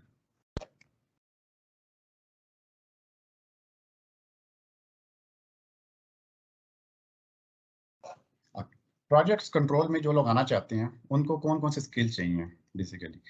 वैसे तो काफ़ी ज़्यादा स्किल्स हैं, लेकिन जो मेजर स्किल्स हैं, जो ज़्यादा डिमांड है, वो है प्लानिंग का एक्सपीरियंस होना बहुत ज़रूरी है प्रोजेक्ट कंट्रोल में आने के लिए, क्योंकि ज़ाहिर एज ए प्रोजेक्ट कंट्रोलर आपने प्लानिंग को भी डील करना होता है, तो उसके लिए आपका प्लानिंग एक्सपीरियंस होना ज़रूरी है। उसके अलावा आपका कंस्ट्रक्शन एक्सपीरियंस होना ज़रूरी है, क्योंकि अगर आपका कंस्ट्रक्शन एक्सपीरियंस है तो आप अच्छी प्लानिंग भी कर सकते हैं और प्रोजेक्ट को अच्छा मॉनिटर कर सकते हैं। और अगर किसी प्रोजेक्ट कंट्रोल के पास डिज़ाइन का एक्सपीरियंस हो, जैसे मोस्टली लोग अपने करियर के स्टार्ट में 3-4 साल डिज़ाइन में गुजारते हैं, तो ये एक एडेड बेनिफिट होता है, लेकिन ये ज़रूरी नहीं है। सबसे जो मेन चीज़ है प्रोजेक्ट कंट्रोल के लिए वो कम्युनिकेशन भी है। कम्युनिकेशन, क्योंकि उसने कम्युनिकेट करना है कि प्रोजेक्ट हमारा किस तरह जा रहा है, प्रोजेक्ट हमारा अहेड है, बिहाइंड है, वो कैसा कम्युनिकेट करेगा। उसको कम्युनिकेट करने के लिए डेफिनेटली उसको अच्छी रिपोर्टिंग आनी चाहिए और उसको कम्युनिकेशन प्रॉपर होनी चाहिए। प्रोजेक्ट कंट्रोल, इसमें एक बड़ा की फैक्टर है रेलिवेंट सॉफ्टवेयर एक्सपीरियंस, क्योंकि कुछ लोग जिनको इस सॉफ्टवेयर स्किल्स अच्छे होते हैं वो इसमें एक्सेल जल्दी कर जाते हैं। और इसके कौन कौन से सॉफ्टवेयर हैं जो प्रोजेक्ट कंट्रोल से रेलिवेंट हैं, अभी हम उनको नेक्स्ट स्लाइड में डिस्कस करते हैं। प्रोजेक्ट कंट्रोल का जैसे शुरू में मैंने जिक्र किया था कि हमारे 2 सेशन हैं, 2 मेजर हैं, प्लानिंग एंड कॉस्टिंग। तो प्लानिंग से रिलेटेड जो सॉफ्टवेयर हैं उनको हम देखते हैं कौन कौन से हैं। आप लोग जानते होंगे जो कॉमनली यूज टूल हैं उनमें से एक है Oracle Primavera. Oracle Primavera world wide well known software है और मोस्टली लोग इसकी ट्रेनिंग लेते हैं। लेकिन इसमें एक इशू ये है कि कुछ लोग प्राइमावेरा का कोर्स कर लेते हैं और वो समझते हैं कि हमें प्लानिंग आ गई है। प्लानिंग के बेसिक कॉन्सेप्ट होना बहुत ज़रूरी है, सिर्फ सॉफ्टवेयर ऑपरेशन एनफ नहीं होता। तो जो लोग जिनका थ्योरी में एक्सपीरियंस है और वो सॉफ्टवेयर स्किल्स अच्छे हैं, वो अच्छी प्लानिंग भी कर सकते हैं, उसको मॉनिटरिंग भी कर सकते हैं। इसके बाद एक एमएस प्रोजेक्ट हमारा सॉफ्टवेयर है, और ये जो एमएस प्रोजेक्ट सॉफ्टवेयर है ये बेसिकली माइक्रोसॉफ्ट का है, बहुत इकोनॉमिकल है। जो छोटी कंपनीज हैं मोस्टली वो एमएस प्रोजेक्ट यूज़ करती हैं। इसका एंटरप्राइज वर्जन भी है और क्लाउड बेस्ड वर्जन भी है, तो इसमें ऐसा कोई मसला नहीं है। आप इसमें मोस्टली आप बजटिंग, कॉस्टिंग और प्लानिंग, ये 3 चीज़ें आप इस सॉफ्टवेयर के थ्रू मैनेज कर सकते हैं इजीली। और प्राइमावेरा और एमएस प्रोजेक्ट ये दोनों आपस में इंटरलिंक भी हैं, यानी आप इनकी फाइल एक दूसरे सॉफ्टवेयर में प्राइमावेरा से एमएस प्रोजेक्ट में और एमएस प्रोजेक्ट से प्राइमावेरा में लेके जा सकते हैं। एक्सेल मोस्टली लोग एक्सेल से फेमिलियर हैं। एक्सेल स्पेशलाइज सॉफ्टवेयर नहीं है किसी भी प्लानिंग में या डिज़ाइन में, लेकिन ये एक ऐसा सॉफ्टवेयर है कि जो आपके काम को एक्सपेडाइट करवाता है। फॉर एग्जांपल, आप जो डाटा सॉफ्टवेयर में मैनेज करेंगे प्राइमावेरा में या एमएस प्रोजेक्ट में, हो सकता है आपको एंट्री करने में टाइम ज़्यादा लगे, लेकिन अगर आपकी एक्सेल स्किल अच्छी हैं माइक्रोसॉफ्ट एक्सेल के, तो आप उस स्किल को यूज़ करते हुए आप काम को एक्सपेडाइट कर सकते हैं। और इसके अलावा और बहुत सारे सॉफ्टवेयर हैं, डेफिनेटली हम सारे सॉफ्टवेयर का जिक्र यहाँ नहीं कर सकते, ये जस्ट इंट्रोडक्शन है। नेक्स्ट सेशन में इंशाल्लाह जब आप लोगों का फीडबैक आएगा, अगर कोई किसी सॉफ्टवेयर के बारे में मजीद जानना चाहेगा तो हम उसके बारे में मजीद बताएंगे इंशाल्लाह। Okay, now come to cost controlling. Cost controlling में भी इसी तरह जो कॉमनली यूज टूल है एक्सेल, क्योंकि बहुत सारी कंपनी जो है जो ERP सिस्टम यूज नहीं करती, वो एक्सेल यूज करते हुए इसको इसको रिपोर्टिंग और इसका रिकॉर्ड मॉनिटरिंग एंड रिपोर्टिंग दोनों मैनेज कर लेती हैं एक्सेल में। उसके बाद MS एक्सेस, ये डेटाबेस है, इसमें आप बजट फीड किया हुआ आपने, उसके बाद आपकी एक्सपेंस रिकॉर्ड और कंप्लीट जो इन्वेंट्री रिकॉर्ड कुछ भी इसमें आपका MS एक्सेस है, डेटाबेस है। जो लोग डेटाबेस मैनेजमेंट जानते हैं तो वो इसके बारे में इसको यूज करते हुए अच्छा कॉस्ट कंट्रोल कर सकते हैं। ये वो सॉफ्टवेयर जो इजीली अवेलेबल है। बेसिकली सॉफ्टवेयर तो कॉस्ट कंट्रोलर के स्पेशलाइज्ड सॉफ्टवेयर हैं बहुत ज़्यादा मार्केट में, लेकिन हम जिस चीज़ को जिक्र कर रहे हैं ये वो सॉफ्टवेयर है कि जो इजीली अवेलेबल है, यानी आप इनमें एक्सेल करना चाहें तो आपको कोई सॉफ्टवेयर हैवी पे करने की जरूरत नहीं है, और इनकी ट्रेनिंग आपको यूट्यूब पे भी मिल जाएंगी। अगर आप स्पेशलाइज सॉफ्टवेयर की बात करें तो world wide well known software है SAP ERP फाइनेंशियल सिस्टम। ये इस वक्त जो बड़ी कंपनियां वो इसको यूज करती हैं, और इसके अलावा और भी बहुत सारे सॉफ्टवेयर हैं कॉस्ट कंट्रोलिंग के लिए। वैसे तो प्रोजेक्ट कंट्रोल जो है उनका मेन काम कॉस्ट एंड स्केड्यूल होता है, लेकिन उनकी रिपोर्टिंग और monitoring based on the documentation होती है। अगर किसी भी कंपनी में डॉक्यूमेंटेशन वीक है तो डेफिनेटली रिपोर्टिंग प्रॉपर नहीं हो सकी। तो डॉक्यूमेंटेशन के लिए लोग क्या करते हैं, कंपनीज क्या करती हैं, कुछ कंपनीज जो है वो स्पेशलाइज्ड ERP सिस्टम डिज़ाइन करवाती हैं अपनी नीड के हिसाब से, और कुछ कंपनी जो है वो एक्सेल को ही यूज़ कर लेती हैं कॉमनली, और क्लाउड सर्वर बेस्ड कोई भी डाटा वहाँ स्टोरेज कर लेती हैं। तो commonly use tool again Excel, आप देखें एक्सेल हर जगह यूज़ हो रहा है, आपकी प्लानिंग में भी यूज़ हो रहा है, कॉस्टिंग में भी, डॉक्यूमेंटेशन में भी। अगर आप QS हैं तो वहाँ भी आप यूज़ कर रहे हैं। तो एक्सेल का एडवांस नॉलेज लेना बहुत ज़रूरी है, और इससे आपको बहुत फ़ायदा होता है। आप जो है घंटों का काम जो है वो मिनटों में भी कर सकते हैं अगर आप इसमें एक्सेल करें। तो मैं यही आपको लोगों को रिकमेंड करूंगा कि एडवांस एक्सेल कोर्स आप ज़रूर करें। यूट्यूब पे फ्री वीडियो मिल जाएंगी आपको। और उसके बाद ओके अगेन MS एक्सेस, क्योंकि डॉक्यूमेंटेशन जो है कुछ लोग MS एक्सेस में भी करते हैं क्योंकि इसका डेटाबेस अच्छा MS एक्सेस और MS एक्सेल को इंटरलिंक करके भी लोग डेटाबेस मैनेज करते हैं, और ये वो टूल हैं जो बहुत इजीली अवेलेबल है, इवन छोटी कंपनी भी इसको अफोर्ड कर लेती है। अगर आप स्पेशलाइज्ड टूल की बात करें तो कुछ कंपनी जो है वो स्पेशलाइज्ड टूल के थ्रू डॉक्यूमेंट कंट्रोल करती है, लाइक Econex। उसके अलावा बेंटले का प्रोजेक्ट वाइज है, और कुछ कंपनी जो है वो स्पेशलाइज्ड अपने हिसाब से ओरेकल बेस्ड ERP सिस्टम जो है वो डेवलप करवा लेते हैं। ओके, एक जो इसका प्रोजेक्ट कंट्रोल का एक सॉफ्टवेयर है जिसका अभी तक मैंने जिक्र नहीं किया था, ये बिल्कुल अभी लॉन्च हुआ है, यानी रिसेंटली है, ज़्यादा पुराना नहीं है, कह लें कि 2-2.5 साल पुराना होगा है। और ये इस वक्त बहुत पावरफुल टूल है। इसके अगर आप एडवांटेज देखेंगे, और आजकल स्पेशली गल्फ मार्केट में प्रोजेक्ट कंट्रोल के लिए वो स्पेशली इस चीज़ का पूछते हैं कि माइक्रोसॉफ्ट पावर BI। जो लोग एडवांस एक्सेल जानते हैं उसमें पिवट टेबल और उसके अंदर फील्ड ग्राफ्स वगैरह को नॉलेज रखते हैं, चार्ट्स वगैरह का, तो वो पावर BI को बहुत जल्दी पिक कर सकते हैं। कई लोग जो हैं वो एक्सेल के अंदर VBA मैक्रो भी सीखा था उन्होंने, अगर उनके पास ये स्किल है तो वो माइक्रोसॉफ्ट पावर BI को बहुत जल्दी पिक कर सकते हैं, और इस पे आपको थोड़ी सी एफर्ट चाहिए। ये जो पावर BI है ये बेसिकली आप ये सॉफ्टवेयर दो तरह से आ रहा है, एक डेस्कटॉप वर्जन है और एक क्लाउड वर्जन है। क्लाउड वर्जन थोड़ा कॉस्टली है, और डेस्कटॉप वर्जन आप डाउनलोड करके फ्री भी यूज़ कर सकते हैं, लेकिन उसमें कुछ सॉफ्टवेयर लिमिटेशन होती हैं। जो एडवांस कमांड है वो आप यूज़ नहीं कर सकते, लेकिन रिपोर्टिंग के लिए जो NF कमांड है वो अवेलेबल होती है फ्री वर्जन में। जैसे मैंने आपको बताया, माइक्रोसॉफ्ट पावर BI ये बिल्कुल न्यू टेक्नोलॉजी है, और जितने भी हमारे प्रोजेक्ट कंट्रोल के सॉफ्टवेयर अभी हमने ऊपर देखे थे, प्राइमावेरा, MS प्रोजेक्ट, एक्सेल, ये उन सब के साथ कंपेटिबल है। यानी आप पावर BI रिपोर्ट को, अगर आप लेट्स से आपकी कंपनी में एक बंदा है जो कि पावर BI जानता है और बाकी लोग पावर BI नहीं जानते, उसके लेकिन रिपोर्टिंग आप पावर BI में करना चाह रहे हैं, तो उसका बहुत सिंपल तरीका है, आप पावर BI में रिपोर्ट बना के, टेम्पलेट बना के एक्सपर्ट से रख लेते हैं, और बाकी जो लोग हैं जिन उनको कहते हैं आप एक्सेल में एंट्री करते हैं, वो जस्ट एंट्री करते हैं और पावर BI में टेम्पलेट्स में डाटा अपडेट होता है, रिपोर्ट बन जाती है, और इससे आपका टाइम भी बहुत सेव होता है।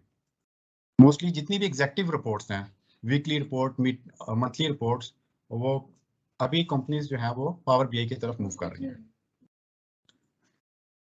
पावर BI के जो विजुअलाइजेशन आप देखेंगे इंशाल्लाह नेक्स्ट वेबिनार में, जब कभी मौका मिला तो आपको दिखाएंगे। इसकी विजुअलाइजेशन अगर आप देखें तो बहुत अट्रैक्टिव है, और आप एक A4 के पेज में पूरे प्रोजेक्ट का ओवरव्यू ले सकते हैं इसमें, कि आपका प्रोजेक्ट प्रोग्रेस क्या क्या स्टेटस है, इसका प्रोजेक्ट का फाइनेंशियल स्टेटस कैसा है, इसका इनवॉइसिंग स्टेटस क्या है, यानी पूरी डैशबोर्ड रिपोर्टिंग आप एक A4 के पेज पे ग्राफिकल फॉर्म में मैनेजमेंट को दिखा सकते हैं इससे। हाँ, ये जैसे मैं बताया था आपको, माइक्रोसॉफ्ट पावर BI जो है, it's automate the entire reporting cycle bye connecting your report. कैसे? मैंने जैसे अभी आपको बताया कि आप पावर BI का डैशबोर्ड टेम्पलेट बना के एक्सेल से कनेक्ट कर दें। अब आपका सेक्रेटरी या इवन आपका जो डॉक्यूमेंट कंट्रोलर या कोई भी आपका असिस्टेंट स्टाफ है, उसको आप गाइड कर दें, वो एक्सेल में एंट्रीज करेगा, तो आपकी रिपोर्ट जो है वो अपडेट होती रहेगी। तो इस तरह लिंक करने से क्या होता है कि आपकी जो आप इवन जो आपका लोअर स्टाफ है, सेक्रेटरी स्टाफ, आप उसको यूटिलाइज करके भी रिपोर्ट बना सकते हैं। लेकिन डेफिनेटली जो इनपुट वो करेगा, वो इनपुट आपको मेक श्योर करनी है कि इनपुट आपकी करेक्ट होनी चाहिए, और इनपुट आपको डेफिनेटली जो आपकी प्लानिंग की इनपुट आपको प्लानिंग इंजीनियर दे देगा, जो कॉस्ट की इनपुट है वो आपको फाइनेंस वाले दे देंगे या कॉस्ट कंट्रोलर दे देगा। अगर आपकी इनपुट करेक्ट है तो आपकी रिपोर्ट भी बिल्कुल करेक्ट आएगी। अच्छा, ये माइक्रोसॉफ्ट पावर BI का मैं जिक्र किया कि इसकी कंपैटिबिलिटी माइक्रोसॉफ्ट प्रोजेक्ट से भी है, एक्सेल से भी है, और उसके अलावा SQL सर्वर डेटाबेस, क्योंकि जितने भी डेटाबेस के सॉफ्टवेयर हैं वो सारे इनसे कंपैटिबल हैं माइक्रोसॉफ्ट पावर BI से। तो अगर आप किसी भी सॉफ्टवेयर में एक्सपर्ट हैं, या आपका डाटा आपकी कंपनी में SQL सर्वर में पड़ा हुआ है, या उसके अलावा माइक्रोसॉफ्ट एक्सेल में है, या एक्सेस के अंदर है, आपको कोई उसमें परेशान होने की जरूरत नहीं है। आप सिंपल उस डाटा को पावर BI से लिंक करें और अपनी रिपोर्ट, डैशबोर्ड रिपोर्ट तैयार करें, और उसको आप प्रेजेंट कर सकते हैं इजीली। जो पावर BI डेस्कटॉप वर्जन, मैंने अभी बताया था कि इसके 2 वर्जन है, एक डेस्कटॉप वर्जन है और एक ऑनलाइन वर्जन है, क्लाउड वर्जन। क्लाउड वर्जन उसमें बहुत ज़्यादा ऑप्शंस हैं, एडवांस ऑप्शंस हैं, और वो कॉस्टली है थोड़ा, लेकिन कंपनी, स्मॉल कंपनी जो है वो फिर भी उसको अफोर्ड कर सकती हैं। लेकिन अगर आप अपने लेवल पे इसको सीखना चाहें तो आप इसका फ्री वर्जन डाउनलोड कर सकते हैं माइक्रोसॉफ्ट की वेबसाइट से, और उस पर आप इसको प्रैक्टिस करें, और ये आप भी इसको एंजॉय करेंगे इंशाल्लाह। That's all from my side. Now Babar Saab, over to you. If there is any question, so please come back to us. We'll reply you, inshallah. Thank you. Absolutely. Thank you very much, Tanveer Saab. We have many questions. So one by one, I will request all the speakers. So by name, and you have to answer the question. First of all, Laik Saab. There is a question from Shafiqur Rahman. He's saying that kindly share your opinion regarding the engineers which came in freelance visa and they still didn't get job.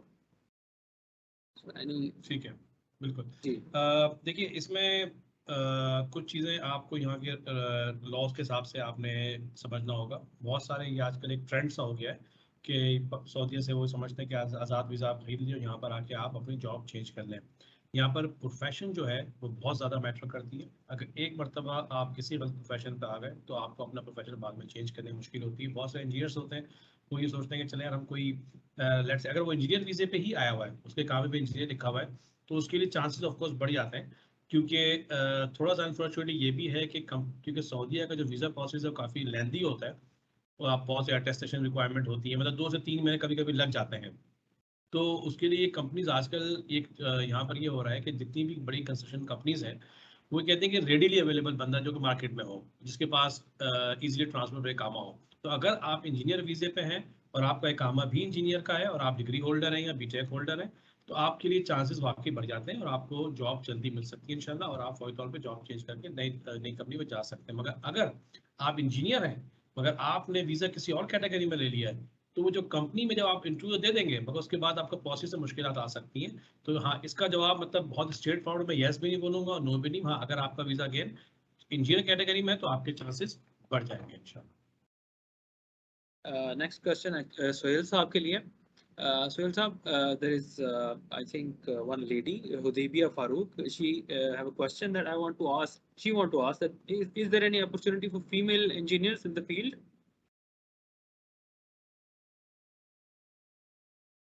Ji, thank you very much. बिल्कुल opportunity इसमें है, बल्कि recently हमें कोई data मिला था and we were surprised कि जी पाकिस्तान की जो इंजीनियर्स हैं, फीमेल इंजीनियर्स हैं, वो ऑलरेडी काम कर रही हैं। अगर आपके पास if I could tell you, yes, number ये लिमिटेड नंबर है फीमेल इंजीनियर्स का। ओवरऑल इंजीनियर्स का जो डेटा है वो काफी ज्यादा है। जो वही वाली लाइक साहब वाली बात कि जिन्होंने इंजीनियर्स के वीजा पे आए हुए हैं वो नंबर तो 8000 प्लस है, ठीक है। लेकिन बहुत सारे लोग हैं जो इंजीनियर्स हैं, वो इंजीनियर्स के वीजाज पे नहीं है, ठीक है। लेकिन जो ऑफिशियली डेटा हमें मिला था उसमें जो खवातीन हैं जो इंजीनियर के वीजा पे सऊदी अरब में हैं वो जस्ट 2 हैं। और लेकिन बाकी ये डिग आउट करने वाली बात है कि और कितनी खवातीन हैं जो एज इंजीनियर सऊदी अरब में काम कर रही हैं।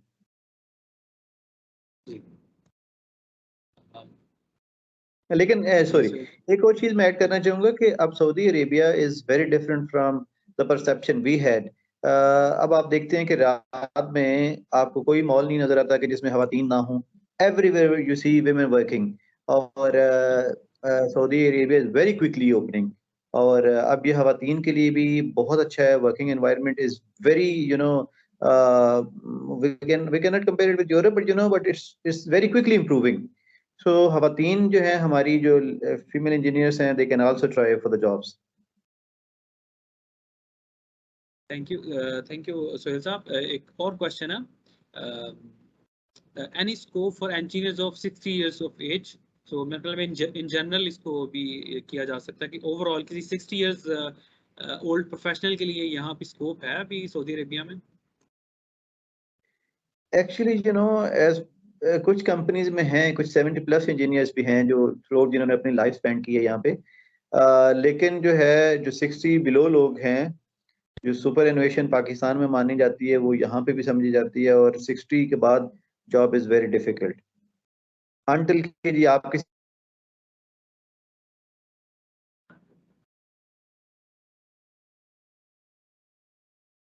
लेकिन जो सऊदाइजेशन है उसमें फिर उन कंपनीज को यानी कि वो इंजीनियर जो 60 प्लस है वो 2 लोगों के बराबर काउंट होता है नंबर में। जी। अगला क्वेश्चन मेरा लईक साहब से है। लईक साहब, ये सरमद साहब की तरफ से क्वेश्चन है कि what about environmental and sustainability jobs in KSA? बिल्कुल, ये बड़ी अच्छी उन्होंने ये सवाल पूछा है सवाल, क्योंकि ये एक ऐसा प्रोफेशन है जो बहुत तेज़ी से ग्रो कर रहा है। और जब से ग्रीन बिल्डिंग कॉन्सेप्ट इस तरह की जो चीज़ें आ गई हैं उससे बहुत सारे क्लाइंट जो हैं, स्पेशली अभी ये नियोम के जो प्रोजेक्ट्स आ रहे हैं या गीगा प्रोजेक्ट्स हैं, वहाँ पर इसको बहुत ज़्यादा जो है एप्रिसिएशन मिल रही है इस प्रोफेशन को। तो yes, they do have a potential. और मतलब अगर जो इस फील्ड में, मगर यही बात है कि सिर्फ आपका बैकग्राउंड सिर्फ ये नहीं होता है, अगर आपके पास इसमें कोई स्पेसिफिक सर्टिफिकेशंस हैं सस्टेनेबिलिटी की, बहुत सारे यहाँ भी इंस्टीट्यूट हैं जो कि सर्टिफिकेशन करवा रहे हैं और इंटरनेशनल जैसे लीड्स वगैरह के जो होते हैं, अगर उन्होंने किया हुआ है तो उनके लिए काफ़ी अच्छा स्कोप है यहाँ पर, क्योंकि बहुत अच्छी और कंसल्टेंसी कंपनीज के अंदर और क्लाइंट के अंदर इसकी स्पेसिफिक डेजिग्नेशन उन्होंने जो है और जॉब क्रिएट की गई के लिए। नेक्स्ट क्वेश्चन राशिद साहब आपके लिए है। This from Raja Mohammad Ali. His question is how a fresher electrical engineer can pursue his career, a fresh engineer. So he is in Saudi already. Is there I think presentation में था, थोड़ा clarify किया था आपने, but थोड़ा सा अगर explain कर दें। Thank you very much sir. अगर आप ऑलरेडी सऊदी अरब में हैं तो आपने मार्केट को टेस्ट कर ही लिया होगा। और मेरा ख्याल है कि अगर आपका 1 साल का एक्सपीरियंस तो शायद आप सऊदी काउंसिल ऑफ इंजीनियर्स में रजिस्टर्ड भी नहीं होंगे, तो still you can get a job. और अगर आप हमसे रब्ता करें तो इंशाल्लाह we will help you out और will try to get you a job here. Thank you. Thank you very much. Next एक क्वेश्चन है सुहेल साहब के लिए। ये वकार यूनस साहब की तरफ से है।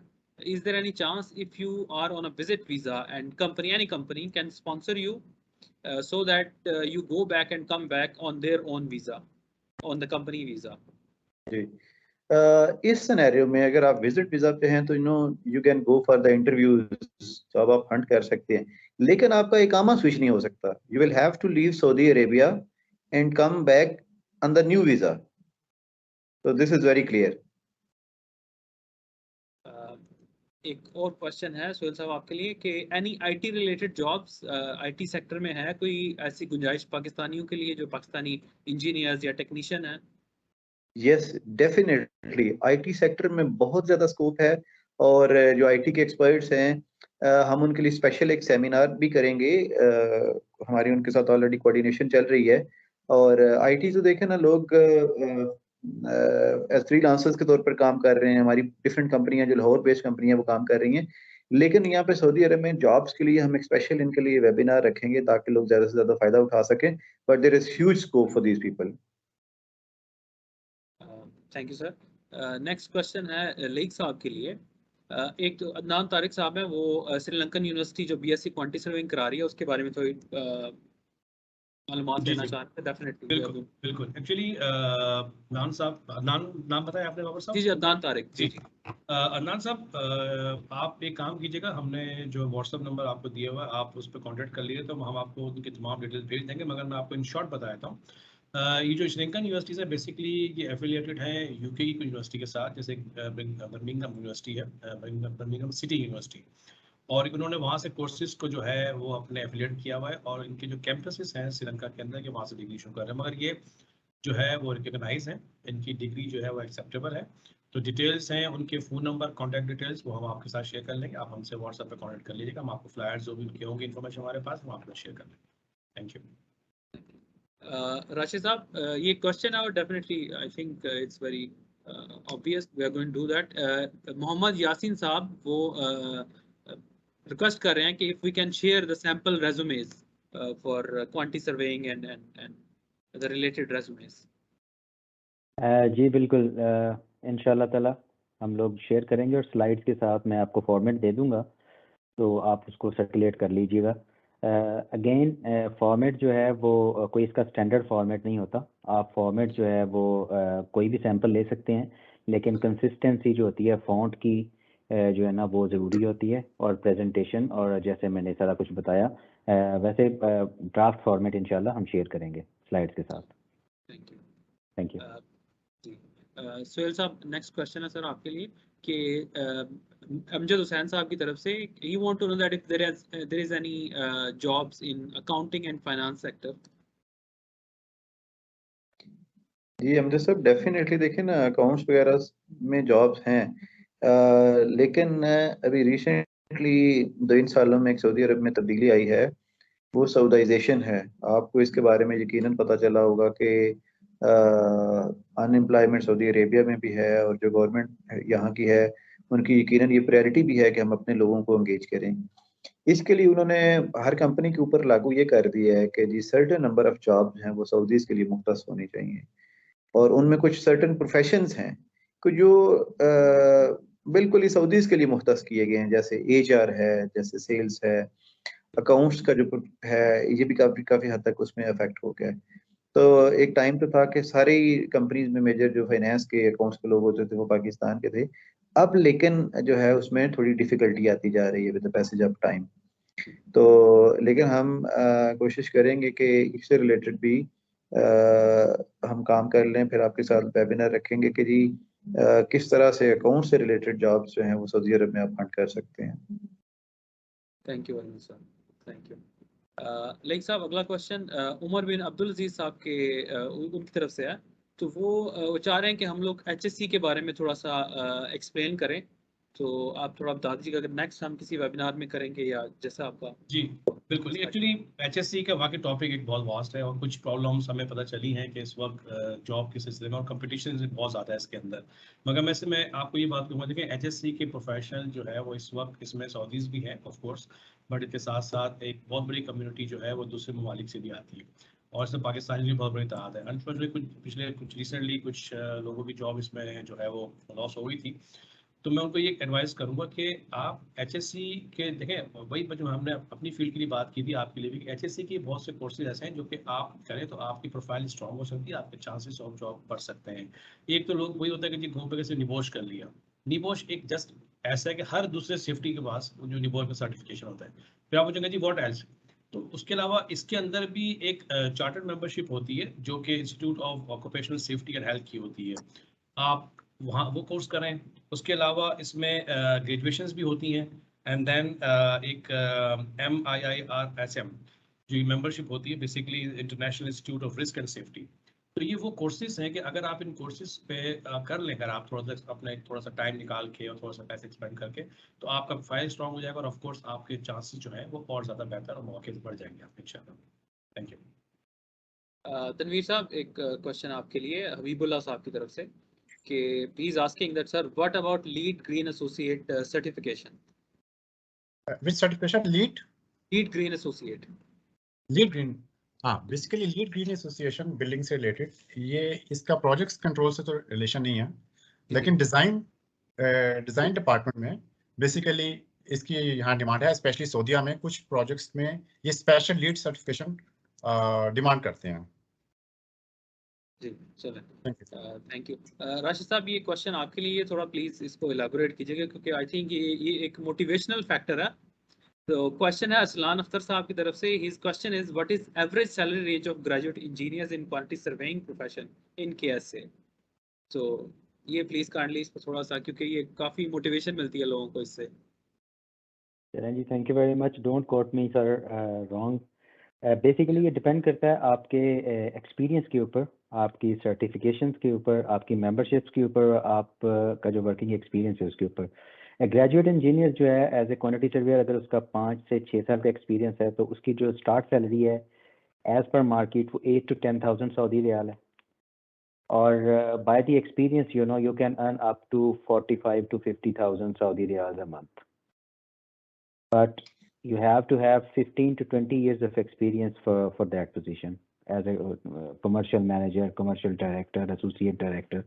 So alhamdulillah इसमें बहुत सारा स्कोप है। वर्क हार्ड, अपने आप को प्रोफेशनली ग्रो करें, अपने आप का अपने जो स्किल सेट हैं उनको सेट करें और अपग्रेड करें, अपनी क्वालिफिकेशन को जो है वो इंटरनेशनल स्टैंडर्ड्स के ऊपर लेके आएँ, अपना एटीट्यूड जो है वो इंटरनेशनल स्टैंडर्ड्स के ऊपर लेके आएँ, तो इंशाल्लाह इसमें बहुत सारा जो है ना वो हम इम्प्रूव कर सकते हैं और अपने बहुत सारे पाकिस्तानियों को इस फील्ड के अंदर हम हेल्प आउट भी कर सकते हैं और चांसेस आर देयर सर। और इसके लिए आप हमारे नंबर के ऊपर पर्सनली भी रब्ता कर सकते हैं। इंशाल्लाह पाकिस्तान एम्बेसी से भी हमें ताउन हासिल है, हम आपकी भरपूर मदद करेंगे। अपना प्रोफेशनली अपने आप को डेवलप करें, इसमें बहुत सारा पोटेंशियल है। Thank you sir. तनवीर साहब, नेक्स्ट क्वेश्चन आपके लिए। Question is what is the difference between project controller and planning engineer? Project controller basically मैं जैसे एक्सप्लेन किया था, प्रोजेक्ट कंट्रोलर उस प्रोजेक्ट का बेसिकली नेविगेटर होता है। उसने PM को based on planning report guide करना होता है कि where we stand, our project is ahead और बिहाइंड। प्लानिंग इंजीनियर जो है उसका एरिया जो है वो सिर्फ प्लानिंग में होता है। बेसिकली यहाँ पे एक और टर्म है प्लानिंग एंड स्केजुलर। तो कुछ लोग प्लानिंग और स्केजुलर को भी मिक्स करते हैं। स्केजुलर बेसिकली वो लोग हैं जो स्केड्यूल डेवलप करते हैं, जबकि planning is not, planning is vast field. If you check PMP 22 knowledge area related to planning. तो प्लानिंग में आपने प्रोजेक्ट को पूरा प्लान करना है, यानी उसमें आपका इवन स्कोप प्लानिंग होगी, आपका बजट प्लानिंग होगी, टाइम प्लानिंग है। तो प्लानिंग बेसिकली प्रोजेक्ट मैनेजमेंट के अंदर आती है, वो प्रोजेक्ट मैनेजमेंट का सबसेट है। और जो प्रोजेक्ट कंट्रोल है वो बेसिकली आपको बेस्ड ऑन द प्लानिंग वो रिपोर्ट प्रेजेंट करते हैं और उसको प्रोजेक्ट को गाइड, प्रोजेक्ट मैनेजर को गाइड करते हैं। तो बेसिकली प्लानिंग प्रोजेक्ट मैनेजमेंट का पार्ट है और प्रोजेक्ट कंट्रोल जो है वो बेसिकली आपका यानी based on the planning report वो आपको गाइड करेंगे प्रोजेक्ट कंट्रोल वाले। Thank you. Thank you. Next question मेरा लेक साहब के लिए है। ये इमरान साहब हैं, उन्होंने एक क्वेश्चन किया कि वो गाइडेंस चाह रहे हैं जो दुबई में लोग जॉब सर्च करें। आपको पता है कि आजकल दुबई में जॉब्स नहीं है और बहुत सारे प्रोफेशनल जो पाकिस्तानी वहाँ पे बड़े स्किल्ड मौजूद हैं अभी। तो वो मेरे ख्याल में इस पर्सपेक्टिव में पूछना चाह रहे हैं कि या वो सऊदीया में कैसे जॉब हंट कर सकते हैं। तो उसके बारे में प्लीज़ ज़रा। देखिए, उस बारे में सुहेल साहब ने भी बड़ा अच्छा क्लियर कर दिया कि आप देखिए विजिट पे तो आ सकते हैं, विजिट पे आके आप इंटरव्यूज अटेंड कर सकते हैं, मगर आपको जॉब के लिए तो फिर दोबारा वापस आपको पाकिस्तान जाके प्रोसेस करना पड़ेगा। हाँ, आप एक काम ये कर सकते हैं वहीं रहते हुए यूई में, कि इस वक्त हमारे बहुत सारे हमारे अपने QACV के मेंबर्स जो कि रिसेंटली अभी रिलोकेट हो गए यूई से, कतर से सऊदी आए, और बहुत सारे इन पाइपलाइन में जो कि बहुत जल्दी इंशाल्लाह यहाँ पर आने वाले हैं, क्योंकि मार्केट ग्रो कर रही है, अपॉर्चुनिटीज बढ़ रही हैं। तो अगेन आप सऊदी यूई में रहते हुए ही वहाँ भी टारगेट करें, अल्लाह करे हमारी दुआएं कि आपको वहीं पर ही कोई अपॉर्चुनिटी मिल जाए, और नहीं तो वहाँ रहते हुए आप यहाँ भी मुख्तलिफ कंपनीज को CV भिजवा सकते हैं। उनसे मैं ये एक रिक्वेस्ट करूँगा कि अगर वो हमारे क्वान्टिटी सर्वेइंग की फील्ड से ही हैं तो हमारे रीजनल ग्रुप जो भी हैं सऊदीया के और यूएई के, उनको ज्वाइन करें, क्योंकि उस पर हम लोग फ्रिक्वेंटली जॉब पोस्टिंग करते रहते हैं। इनफैक्ट हमारे स्पेसिफिक जॉब के लिए भी हमने एक ग्रुप क्रिएट किया हुआ है जॉब सीकर्स के लिए, तो उनको हम हमें कांटेक्ट करें, हम उनको गाइड करेंगे इंशाल्लाह। पूरी कोशिश होगी कोई ना कोई उनके लिए अपॉर्चुनिटी क्रिएट कर सकें। Thank you. नेक्स्ट क्वेश्चन है गुलाम कादिर साहब की तरफ से, QSAP मेंबर, और बड़ा इंपॉर्टेंट क्वेश्चन है ये। मैं सुहेल साहब से पहले दरख्वास्त करूंगा, वैसे तो QSAP के सिनेरियो में उन्होंने बात किया, मगर वो उनका पर्सपेक्टिव जानना बहुत ज़रूरी है। उनका क्वेश्चन है कि is there any future plan of QSAP and Pakistan embassy to organize some event for job hunting of for Pakistani engineers, as Mr. Sohail Babar Saab he mentioned that KSA market is growing and there are giga projects coming. So पहले सोहेल साहब फिर lake साहब आप भी इस पे बताइएगा बाद में। जी सोहेल बाबर साहब थैंक यू वेरी मच। यकीनन यकीनन और मैं ये कहना चाहूँगा we are specially thankful to QSAP।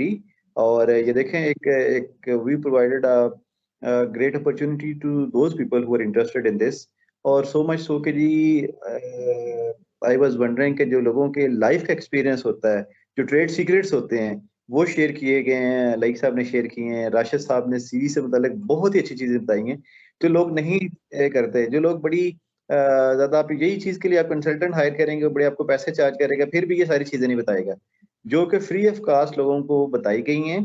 और हम जो कि अपने लोगों के लिए ऐसी सारी अपॉर्चुनिटीज एक्सप्लोर भी करेंगे और सबके साथ शेयर भी करते रहेंगे। और जो QSAP के साथ हमारा कोऑपरेशन है वो यहीं तक नहीं है, वो इंशाल्लाह आगे भी रहेगा।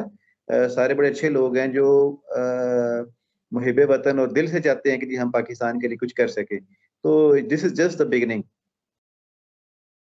Thank you sir. लेक साहब प्लीज। जी, मैं तो ये एक्सटेंड करूँगा जो सुहेल साहब ने कहना ना कि वो पूरे दरिया को एक कूजे में बंद कर दिया उनके जवाब में, तो मेरे ख्याल आगे मेरा कुछ कहना रह नहीं जाता, मगर फिर भी हमारी भी पूरी कोशिश होगी कि सुहेल साहब की गाइडेंस में हम जो है इवेंट्स और ऑर्गेनाइज करें, क्योंकि अल्टीमेटली देखिए हम सबका गोल एक ही है, अपनी कम्युनिटी को फैसिलिटेट करना, अपने जॉब अपॉर्चुनिटी वो अवेयरनेस देना, जो कि हमारी कम्युनिटी के जो यहाँ रहते हुए भी जो लोग हैं वो, और जो पाकिस्तान में है, उनको क्लियर डायरेक्शन मिल सके, जो कि सबसे लैकिंग करती है हमारी कम्युनिटी के अंदर। तो इंशाल्लाह बिल्कुल इसमें जब भी कभी सुहेल साहब को हमारी खिदमत चाहिए हम हाजिर हैं। सुहेल साहब thank you so much, thank you so much. Next question Rashid साहब आपके लिए है। ये क्वेश्चन है कि अहमद साहब हैं और इंजीनियर रुमानुल्लाह साहब हैं, ये पूछना चाह रहे हैं कि मैकेनिकल और इलेक्ट्रिकल इंजीनियर्स के लिए क्या स्कोप है सऊदी अरेबिया में, कोई उनको बताइए अगर कोई रिस्ट्रिक्शंस हैं या क्या जॉब अपॉर्चुनिटीज़ हैं MEP इंजीनियर्स के लिए। Sir thank you very much, बहुत अच्छा आपने क्वेश्चन किया है। किसी डिसिप्लिन के लिए कोई रिस्ट्रिक्शन नहीं है, सब के लिए इक्वल अपॉर्चुनिटीज़ हैं, और MEP के लिए ख़ास तौर पर ज़्यादा है।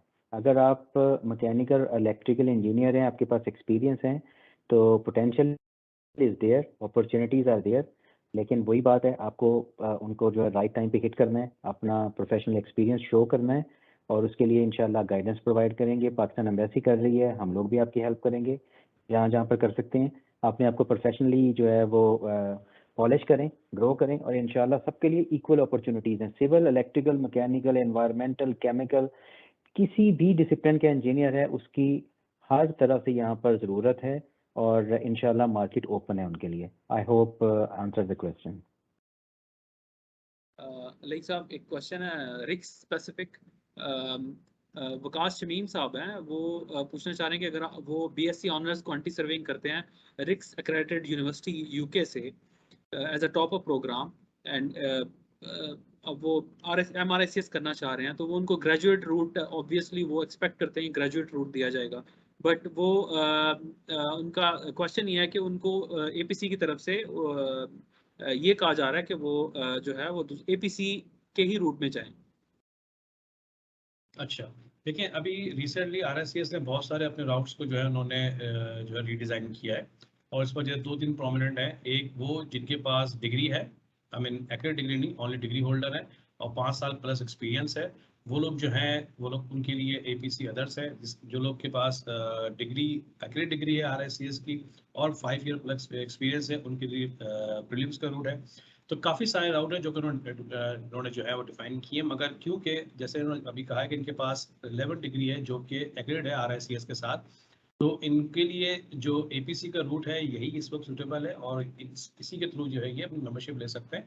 इसमें कोई डिफरेंस नहीं है, बहुत से माइनर से इसमें समझे कि फ़र्क होता है, और ज़्यादातर उनके लिए जिनके पास बिल्कुल भी मतलब डिग्री नहीं है या फिर BCom किया हुआ, उन्होंने BSc किसी और डिसिप्लिन में किया हुआ मगर वो लोग अब एज ए QS प्रोफेशन में काम कर रहे हैं, उनके लिए 1 साल का स्ट्रक्चर ट्रेनिंग होता है 12 मंथ, उसके बाद फिर वो जो है वो फाइनल सिस्टम के लिए जा सकते हैं। तो इसमें मजीद फर्दर गाइडेंस चाहिए होगी तो इंशाल्लाह हमसे कॉन्टेक्ट करें, हम उनको मजीद इंफॉर्मेशन प्रोवाइड कर देंगे इस सिलसिले में। सर एक और क्वेश्चन है मोहम्मद रिजवान राजा साहब की तरफ से, ये हमारे QSAP मेंबर हैं, हमारे CSP हैं दुबई से। So his question is how you are foreseeing in the next decade for QS's cost managers estimation manager role in KSA. Are there any specific skills they need to learn? बिल्कुल, और in general? बिल्कुल जी नहीं, बिल्कुल है। ये समझे कि हम यहाँ बैठे हुए इसीलिए बताने के लिए कि स्कोप यहाँ बहुत है। अब ये आपके ऊपर है कि आप उस स्कोप में से, कहते हैं ना कि इसमें से आप इस केक में से अपना हिस्सा आप कितना निकालते हैं, और वो हिस्सा आप कैसे निकाल सकते हैं इस पूरे में से, वो हमने आपको वही गाइडलाइन दी कि आप अपनी क्वालिफिकेशंस को अपग्रेड करें, अपने प्रोफेशन, अपने सर्टिफिकेशंस लें। अगर जिन्होंने बात की एस्टिमेशन कॉस्टिंग, देखें जो यहाँ पर प्रोजेक्ट आए हुए हैं, this kind of project is nowhere exist other than in Saudi Arabia, anywhere in the Middle East. ये सारे गीगा प्रोजेक्ट्स हैं and their duration are around more than 10 years. It means जब हम 10 साल ज़्यादा की बात करें, इसका मतलब यहाँ पर पोटेंशियल बहुत है, लोग आ रहे हैं, तो आपके लिए भी यहाँ पर है, बिल्कुल आप आइए, यहाँ पर बहुत ज़्यादा स्कोप है। क्योंकि देखें जितने बड़े प्रोजेक्ट्स होंगे तो आप प्रोजेक्ट बगैर QS से कैसे रन कर सकते हैं, चाहे वो एक कॉन्ट्रैक्टर हो, चाहे वो कंसल्टेंट हो, चाहे क्लाइंट हो, चाहे PMC हो, इवन के सब कॉन्ट्रैक्टर। तो QS तो बैकबोन है, और अगर प्रोजेक्ट गीगा है तो आपके लिए कैरियर भी यहाँ पर समझा आपका गीगा कैरियर होगा आपका इंशाल्लाह। Thank you. तनवीर साहब क्वेश्चन आपके लिए शायद इमरान तारड़ साहब की तरफ से। I think I don't need to introduce him. So his question, and also he wants this, as he said that you explained about the importance of Power BI. So can you please share any example of Power BI dashboard? जी बिल्कुल, power BI dashboard की example हम share करेंगे। इसमें ये बताएं कि इनको किस मतलब पावर BI का डैशबोर्ड आफ्टर द वेबिनार ये हमसे कांटेक्ट करें, हम इनको शेयर करेंगे। Project overview, overall cost related and planning dashboard भी हम शेयर कर देंगे। बल्कि हम प्रेजेंटेशन के एंड पे हम कुछ डैशबोर्ड सैंपल अटैच कर देंगे। जब हम प्रेजेंटेशन शेयर करेंगे लोगों से तो उन तक भी ये डैशबोर्ड सैंपल पहुंच जाएंगे इंशाल्लाह। Thank you sir. एक लास्ट क्वेश्चन नेक्स्ट है, वो आपके लिए तनवीर साहब। Is it must for PMP to have 3 years experience? For graduation, if we have basically this topic already covered by by Lake Saab, and he explained if you are graduate, then minimum 3 years experience are required. And if you are diploma holder, then I think 5 years, right, Lake Saab? It's covered in our presentation. Okay. 3 years for graduate. Thank you very much. Thanks everyone. बाकी जो question रह गए हम इंशाल्लाह उनको जब आपके साथ वो शेयर करेंगे प्रेजेंटेशन तो उसमें एड्रेस करेंगे।